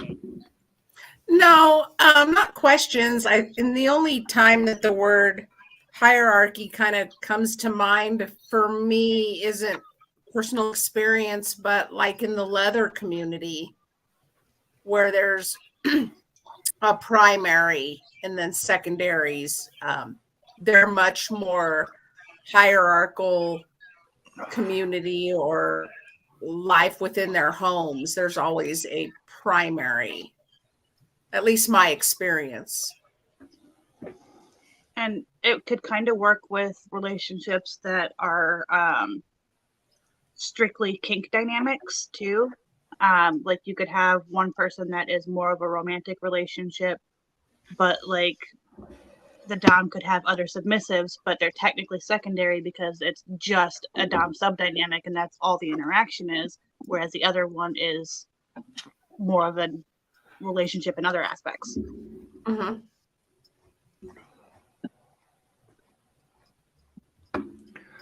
I mean, it can go the other way too. A sub can have multiple doms. That was just the first example that came up. Yeah. No, agreed. So now we're talking about traditional polyamory. So I put traditional here, but this is more the egalitarian style I was talking about, where all relationships kind of have that equal balance. One person, it doesn't matter if you're 2 months in or 2 years in, we're in a relationship all the same. I just didn't know if, I think that's kind of the style of relationship that I happen to be in right now. That's not my usual, but I think that is kind of where I'm at right now. Like technically, you guys are going to hate me for this, but I'm back together with the one.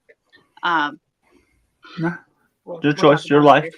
We're here for you. We'll talk about it later. But the other person, technically, we've only been together this time around for a couple weeks now, but because of the amount of history, like I've known the other person since I was 15.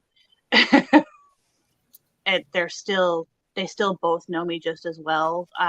we're still also, that one's relatively, it's not as new, but it's still new. So I'm still learning and he's still learning, and it's all kind of,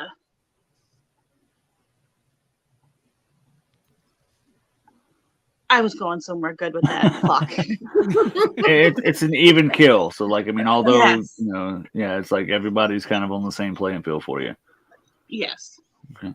To backtrack just a second, we do have we had some questions for the aromantic stuff. We have some people here that may be able to answer that if they are interested in that. What were the questions? Just like how it fits into the spectrum between monogamy and, you know, is it the beginning of the spectrum? Is it like a part of it on its own? Like how does that fall in line? I think aromanticism is on a spectrum of its own, because like that's romantic attraction and not like relationship styles. Mm-hmm. Like you wouldn't put sexuality in relationship styles on the same spectrum, or at least I don't think you would. It's more of an identity, whereas this is more of a lifestyle. Yeah. Okay, I like that. So, just to clarify, what exactly does it mean for someone to be aromantic? Aromantic is like asexual, where you don't experience romantic attraction. But it's very difficult for a lot of people, especially like alloromantic people, to separate the sexual and romantic attraction. Okay, gotcha. I was just curious. Like, I didn't know. I was wondering how that would fit on the spectrum, but I like the way you put that. Is where it's an identity and not a lifestyle. So you guys really clarified that up, and I do appreciate that. Mm-hmm. This ain't a phase, Mom. It's a lifestyle. I'll leave it to you. So the traditional polyamory thing, and thank you for answering that, Soup. It really like made that clear for me. The traditional is you think of a triad. That's where the unicorn hunters thing comes in. Typically, not typically, but a lot of times your triad starts as a unicorn hunting situation. More often than not. But you also have V's. So think of a letter V. You have one person in the middle. That's your hinge. You have two separate partners that have nothing to do with each other. We could go on for days about the types of structures in polyamorous relationships, all the way to the polycule, where you've got like a couple people here, and then they branch off, and they're with a couple people over here. It's a mess. Okay? Non-monogamy is a mess. But it's a From the fun outside mess. looking in. It's a beautiful mess, absolutely. Okay, but just imagine for a second, because this is the first thing that came to mind when you said it was a mess. A filing cabinet with files of each of your different partners. Now that would be nice. It depends on what you fucking make it. Yeah. It doesn't have to be messy. I have like little like documents on my phone. Like if one of my partners says, I really like this thing, I make a note on my phone, and I have that for each of my partners. You're fucking amazing. I just wing it. I mean, you know, Thank you. if I get them mixed up, I get them mixed Sorry. up. You know, they might learn something new they like just because I got it wrong. Yes, the anniversary with one partner and celebrating it with another partner. Switching Exactly. up your Everybody Christmas wins. gift. Just give them the wrong Christmas gift. Who cares? Exactly. You know, it's like, hey, you might like something new. I know you're not into comics, but now you are. Give your male partner your female partner's thong and vice versa. Well, see, they might turn out that they like to wear it. Oh, sorry. I have actually done a thing. Oh, this is bad.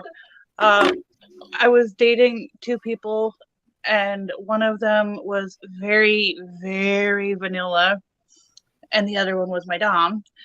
And I accidentally gave the vanilla one a riding crop. Oh.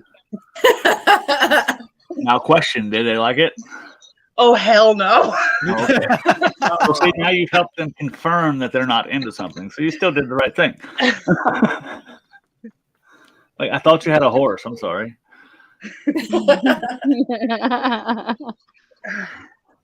The dom was laughing his ass off about it, but So that type of polyamory, like I said, the traditional, is where you get into more of the structures.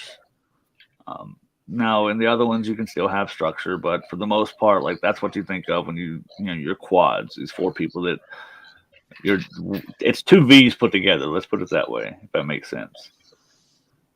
But it's so much more complicated than that. It's hard to explain polyamory on person. You have to draw maps. like this one's dating this one and this one, and this one's dating this one and this one and this one and this one dating and this one and this one are dating, but this one and this one are not dating. Yes. It's like getting directions from somebody in the South. It gets messy real fast if you get above 3 partners. You go on up yonder past the creek, and you don't turn left at this fork, but you turn right at that fork. Yep. And if you know where Miss Leanne's house used to be, it's over past that. If you go to Miss Paula's house, she's gone too far. And this is like somebody that's just driving through lost. So it's just one of those things. You have to know. And see, like I've got things in such a weird layout here, and I looked it over many times and was like, this is perfect. It's not. So now we get into polyfidelity. So polyfidelity is a hybrid almost of polyamory and monogamy. It's a monogamous polyamorous relationship. But you're not monogamous with one person, you're monogamous with your polycule. Okay, so like you're dating these people, but it's closed. Yep, it's a closed loop. Okay. So if Jen and I were dating you, Ray, and we were just exclusive to each other, then that would be polyfidelity in a relationship. Okay. We need easier words. Okay. I need to drink water. But that's what it gets into with the polyfidelity, and that's closing off an open, non-monogamous relationship. It still requires communication. It still requires for the partners that are involved. And I didn't put like the kitchen table, the garden party, polyamory, and all those things. So many of those terms that we would have to have a whole episode. The desire relationship, I relate to that one the most. So, I think you just planned our next Munch, mister. I think so. So we'll talk about, we'll get into the polyamory a little bit on the next one, but to give you a rundown, kitchen table, imagine you and all your partners can sit at the kitchen table and talk. Garden party, imagine that you and your partner can go to a party and your other partner's there and it's all good. It's not a big deal, but you don't really spend a lot of time together and everybody's comfortable around each other. Capiche? Capiche. But polyfidelity is where you've closed that off. That loop is closed. We're not accepting applications at this time. I'm sorry. I heard kitchen table and I immediately thought of like sex positions that y'all are doing on the kitchen table. Surely not. I mean that could be one way to bond with your partner's partners if everyone consents to it. That's the I best was way. like, kitchen table. What? Hold that on. is the ultimate charcuterie board. Oh, Miss Jen. I want a fountain. Yeah, Ray, you got me. I mean, yes, but that's not what I was gonna say. No, my paddle that I have, I didn't realize what my youngest was talking about when he was talking to my father and describing my brand new cutting board with the nifty word on it. Nice. Oh. It's the tiniest little cutting board. It's beautiful. So we cut little cheeses. Oh, he was describing it in detail. He even described the wood burn pattern. I'm like, I did not know you got to see that thing that closely, sir. Okay. But think about it this way. You actually use it as a cutting board one day. You just leave it out on the counter for everyone to see.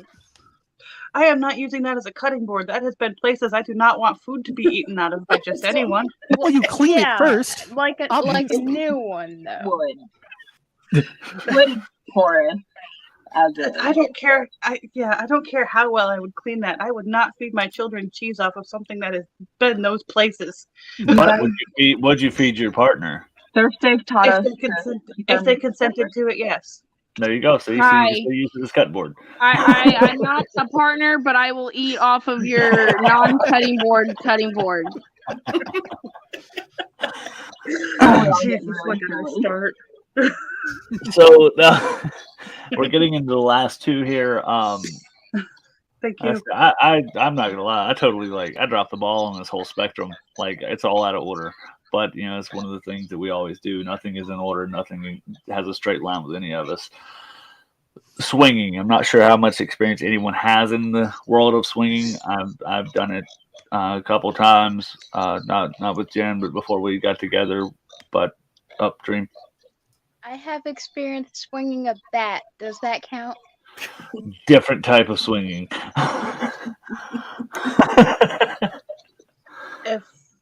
Go ahead, Alice.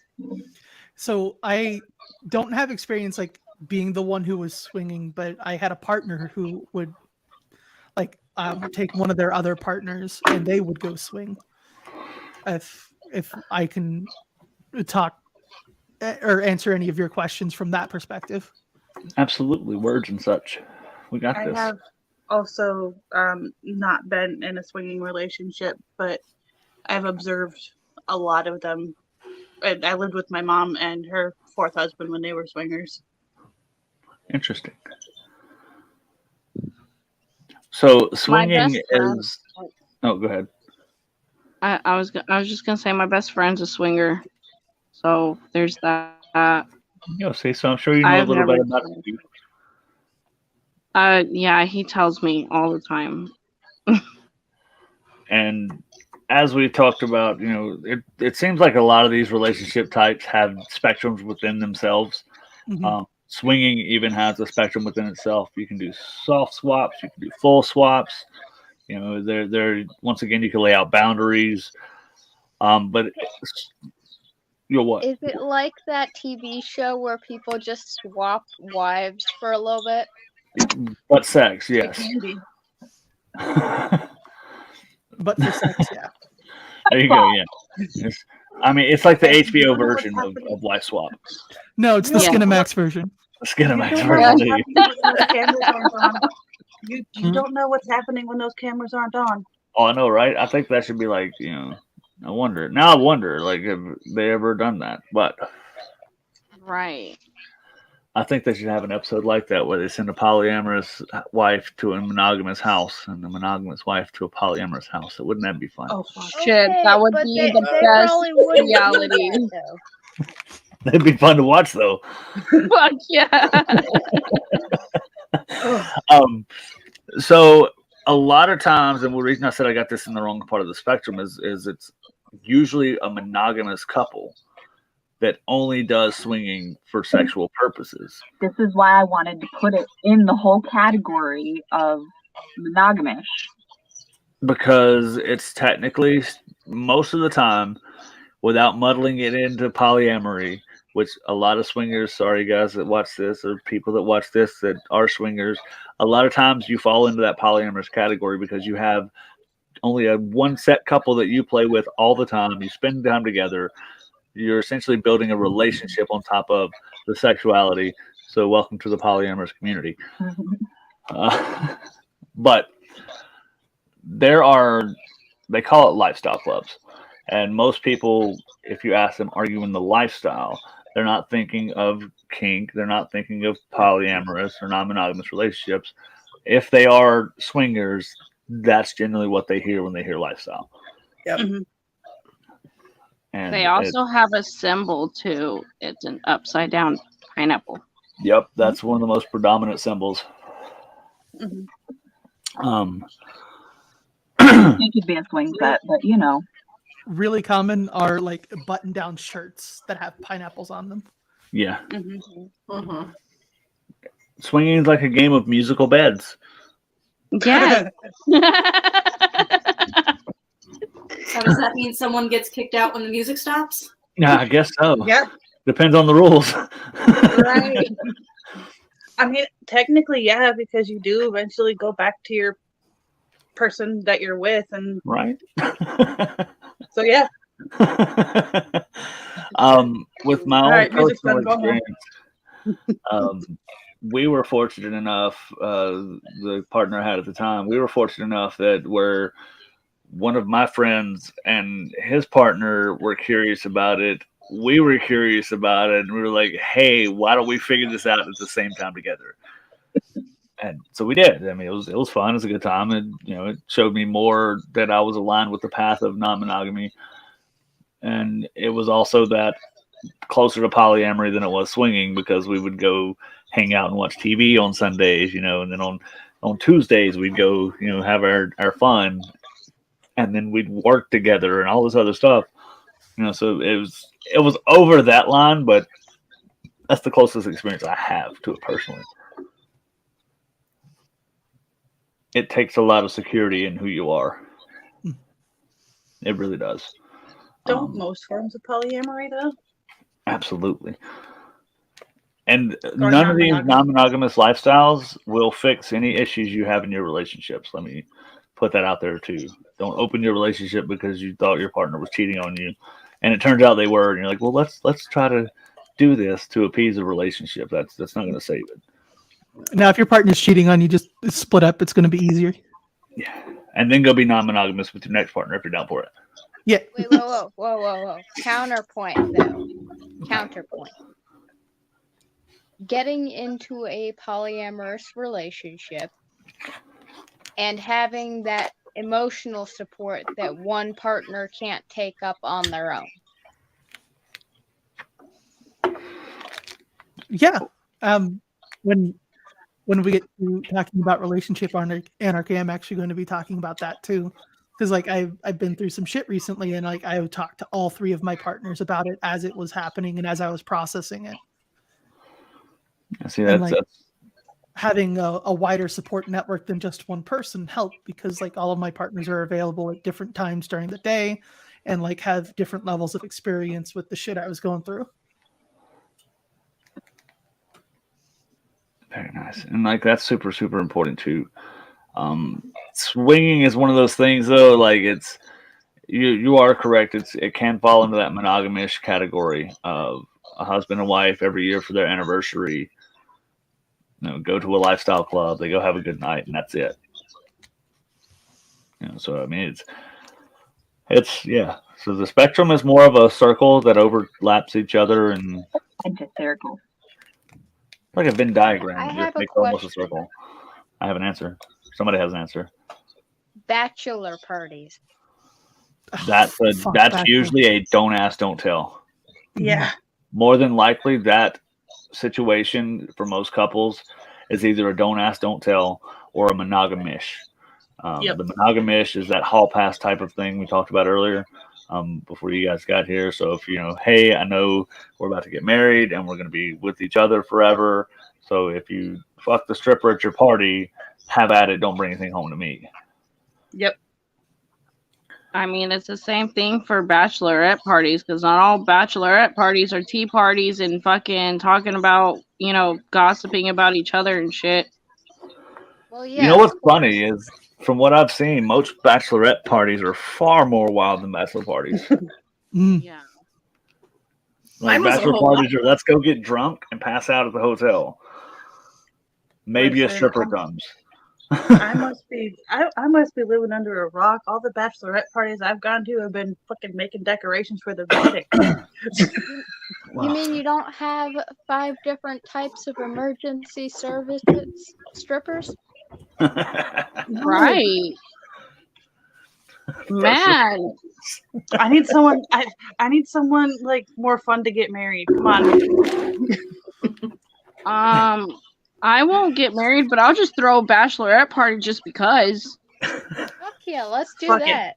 Right? Let's do If it. here's a drinking night out hack for all the ladies. Oh yeah. Get you a bachelorette or bride to be sash from Spencer's. Throw that shit on. Go out with your girlfriends. Put a tiara on. You'll drink free all night. Yeah. Absolutely. It's even We better do if it you pair now. it with a. It's even better if you pair it with a tiara. Just saying, makes it more fun. Yep.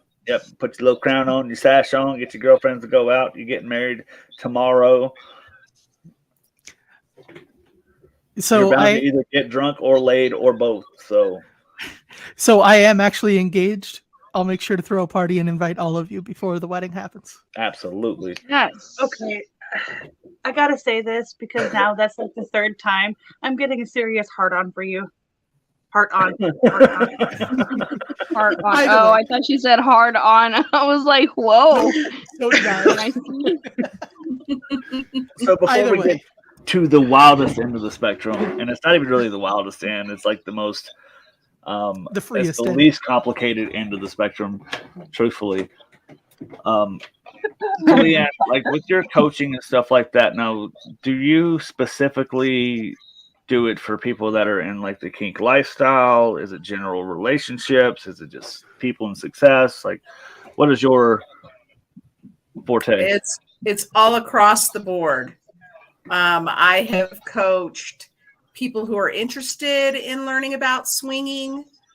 I do general relationship coaching so that, maybe couples can have more communication with direction or education. I can provide a level of education in the areas that they may be considering.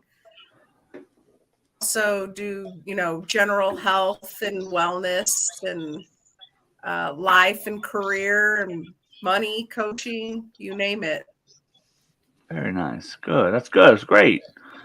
Oh yeah. So anybody watching this later or wants to have a fantastic coach, we're gonna pop this up for just one more minute. That way, if anybody sees it and they want to get a hold of you, they can go to that link tree right there, and we can get them Thank you in much. touch with the right people. I mean, that's what we're all about, is making sure that we get to the right people for the right things. And that's why I waited for the person with the knowledge in the aromantic spectrum to get here for that question. I tried not to answer too many questions about swinging because I'm not certain myself on how that works, because I'm not delved into the lifestyle at the moment. Things like that. Like we're not necessarily experts, but we're experts in our own rights. May I ask Leanne a question real quick? Yes. Go for it. Do you do any coaching for young adults? Or I have like been teenagers? working with a young adult, young lady. It was definitely outside of my realm, but once I started working with her, it wasn't. Okay. It was giving her permission to be her authentic self and hold space for her to talk. Okay. Very nice. Like I said, I am very happy to have the panel that we have tonight. I really am. Like it's a nice variety. Variety to the spice of life. Does anybody have any questions before we move to the last one? Swinging, non-monogamy, monogamy, monogamish.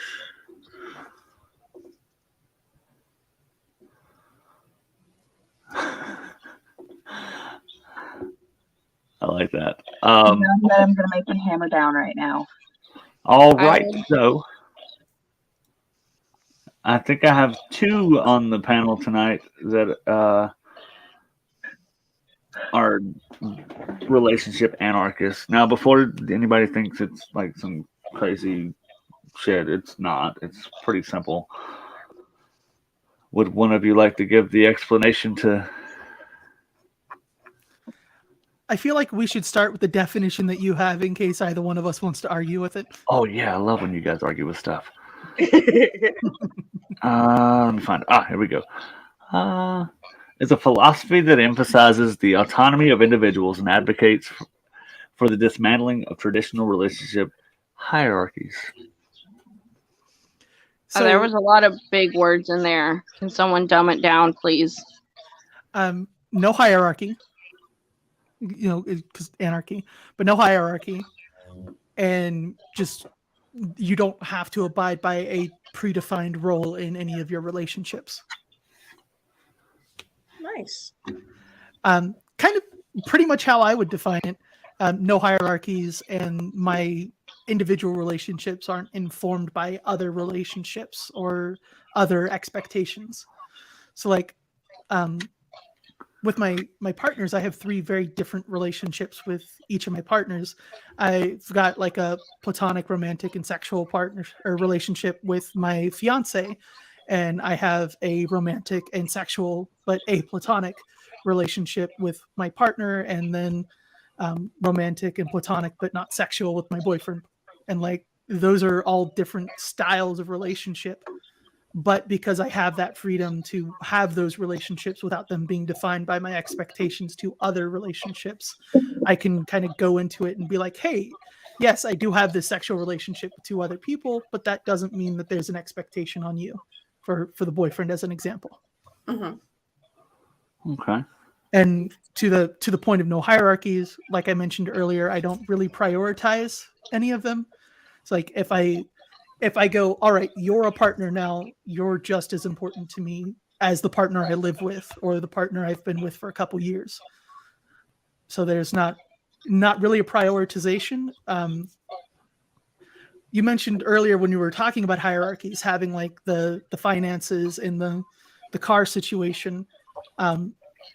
With 2 of my partners, I don't even touch their finances.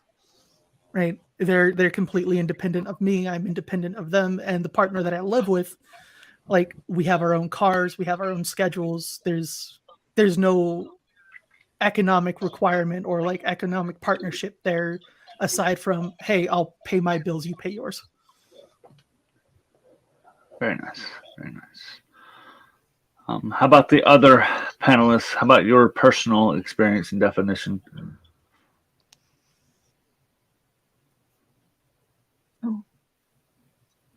Well, good answer.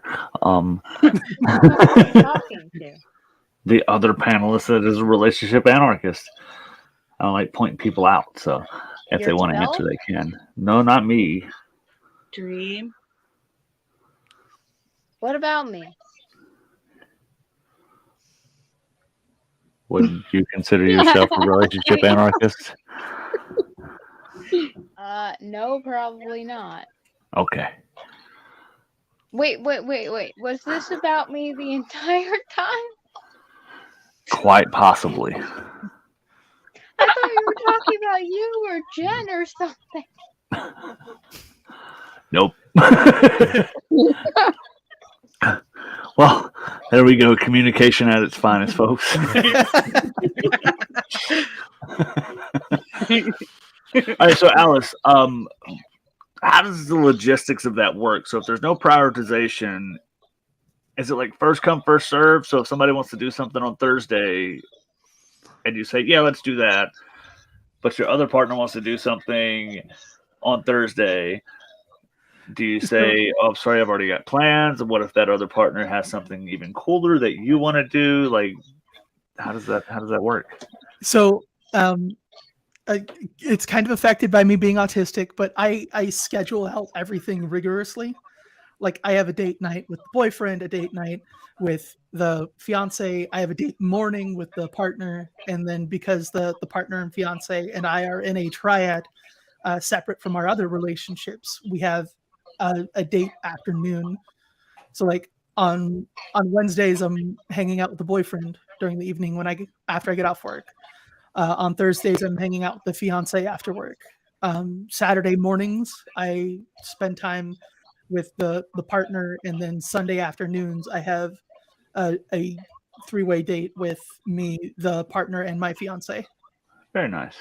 And since I schedule out everything, there isn't really a whole lot of conflict. So I'm like chaos, like looking at me going, you know what, we'll just fucking wing it. That's chaos from like I really like the scheduling thing. Me too. I am not good at the scheduling thing, but I try because someone else does it for me. I don't even like having a work schedule, let alone like a relationship schedule. I don't know how the hell that works. I am autistic and I have major depressive disorder. So if I don't have a Right. regular routine, I start to spiral and then it just gets. Whew. See, it just sounds like a roll the dice and see how the day goes kind of thing for me. I think though that like the more you talk about it, the more it makes sense and the more it might help my situation. There's kind of like this meme in polyamory groups about like everyone having a Google Calendar that's shared that they just put all their shit on so they can schedule things together. It is kind of important to communicate when you are and aren't available, just as your general communication. Okay, I don't know where Mr. went, but I have to go help Soup with their hair. Yeah, I need help washing the shit out of my hair. By the way, Good luck. Soup, I like your cat. Oh, thanks. He was being a bit of a bastard. He wanted to drink from the sink. Oh, Yeah, that's Felix. He is a bitch all the time. oh my God! It was the cutest fat orange cat I've seen in a while.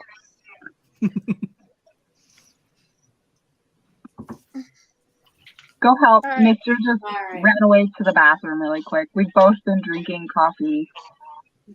And it's running straight through us, obviously. Have you been eating anything? Yeah, we had Zach pizza dinner. We always do Mondays. Date night Mister had some dinner. fudge rounds that were apparently on the floor in the hallway. Oh, okay. Alright, but seriously, I gotta go help Soup with their hair. Okay. Yeah. Bye. Bye. Hi, guys. Good night. Who's leaving? Bye. See you later. Oh. So one thing I love is the Relationship Anarchy Manifesto. You guys ever heard of that? Mm-hmm. Awesome. Maybe. Probably. Knowing me. You've told me about this before. Right. Talk about it. Having a stairway recovery. Give me just a second. Okay. While you're fumbling, I found a thing and I'm excited and it's nummy. I found a gluten-free cookies and cream candy bar. Those words don't deserve to be in existence with each other. Yes, they do. You know how long it's been since I have had a cookies and cream candy bar? Like 4 fucking years. This is amazing. Okay, fair enough. It means you get happiness as words can exist together. So, Sorry. and this is like, so this is where I kind of get in that gray area. And I can see why Dream thought it might have been me. The Relationship Anarchy Manifesto, like it resides within me. Like when I read it, I relate to it. I'm like, oh, okay, that's cool. Mm-hmm. So there are 1, 2, 3. There's like 11 little points to it. And they're fairly simple. Yeah. I don't remember who started it. But sex, intimacy, and love are 3 separate attributes that can complement one another, but also be wanted or needed independently. My care or desire for one person does not detract from my care or desire for another. Monogamy, institutional marriage, the nuclear family, etc., are social constructs that are not inherently right or wrong. I have the right to love, fuck, befriend who I wish. My number of partners, whether sexual or not, is no one's business to judge. I will be honest and open with my partners or potential partners. Non-monogamous relationships require just as much trust as typical monogamous ones, more so usually. I object to the idea that one person can ever be everything I need all the time. I believe that this Disney-esque hopeless romantic attitude is harmful and unrealistic. Any healthy relationship must be based on mutual respect and gratitude. Jealousy and entitlement will do me no good. I recognize, like all things, most romance will eventually end. This is okay. That is natural. Just because I'm non-monogamous does not mean that I will fuck you. In the spirit of true relationship anarchy, I respect all forms of relationships which the individuals involved are happy and fulfilled. This includes typical monogamy, which I may choose for myself if I wish at any point. The specifics of a relationship should only be decided by the people within it. The way I see it, if we don't let society decide what we eat, wear, listen to, watch, or say, why should we let society decide how to go about something as important as relationships? That's like me.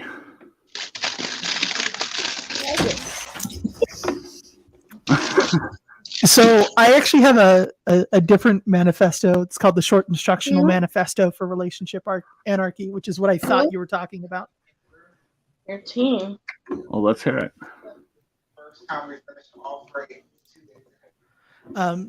You can find it on the anarchistlibrary.org.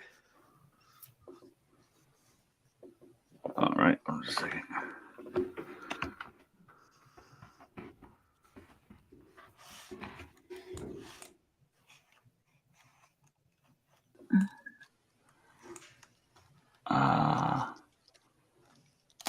Did I misspell it? It may have got taken down. Z Library got taken down the other day. No, it's still up. I'm looking right at it. I can drop a link for you. Absolutely. Let's see. Oh, I forgot the. That's all it is.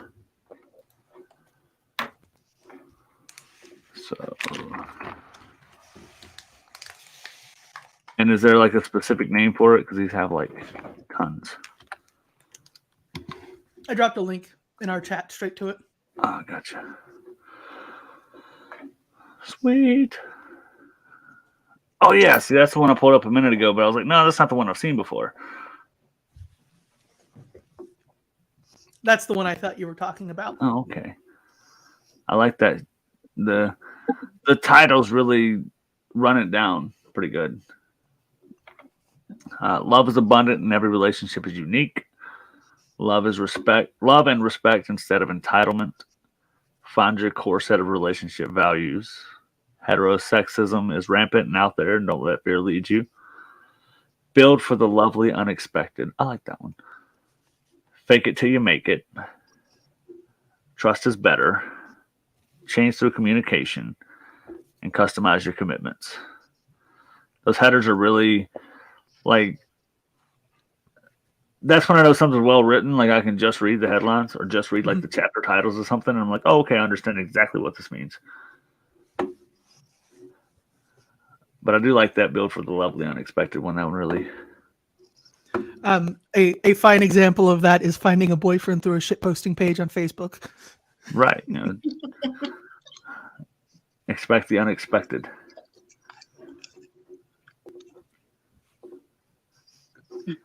Reuniting with someone that you haven't seen in 16 years and finding out you both want a relationship. There you go. See? There you go. Or showing up to a job interview and talking to somebody you've worked for before just as a formality and then meeting the cute little waitress that walks in the office for about 5 seconds. She's like, who the fuck's she talking? Oh, that's me.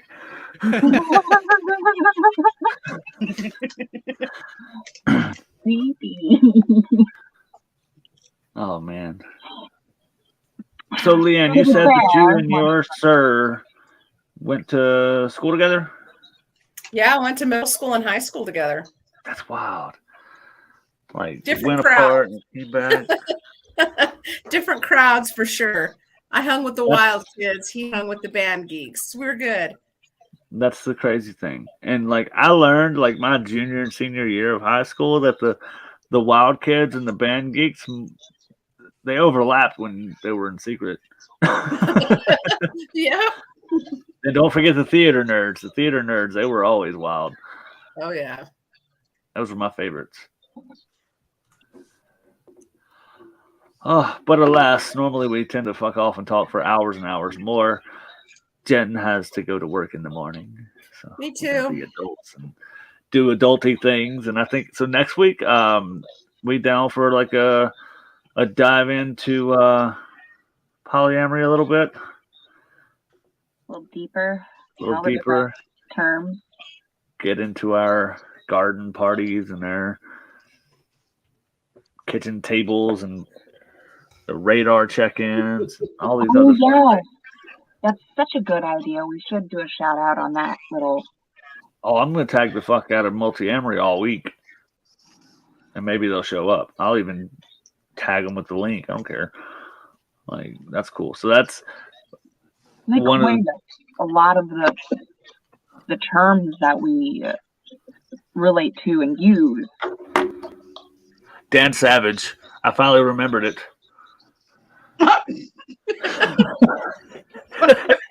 2 hours Anybody- later. Anybody if you're wondering what the hell I just remembered, it was who coined the term monogamish.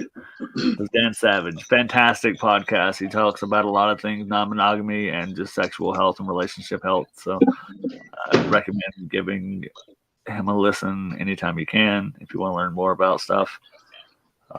Sex and Psychology is another good podcast. If you guys, that's not necessarily like the relationships. Like they go into like the science of certain things about sex and like how, you know, like orgasms can be beneficial for this reason, and this is how they work chemically, and this is how they can improve certain things in your life. Like there's a lot of science to it. Whoa. I need that on my link tree. I need to be listening to it too. I got you. I'll hook you up with it. We'll listen to it. That's not in our rotation of podcasts that we like to listen to together. And It's not. It's one of those podcasts Like, where like totally. I have to feel that connection. Like I have to look at it and go, "Oh, I'd really like to learn about that." Okay. Because like some of them are very specific. And yeah, so Cool.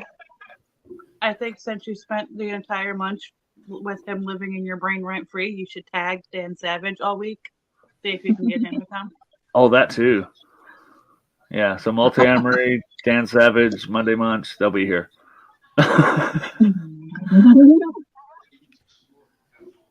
Leanne, it was such a pleasure having you.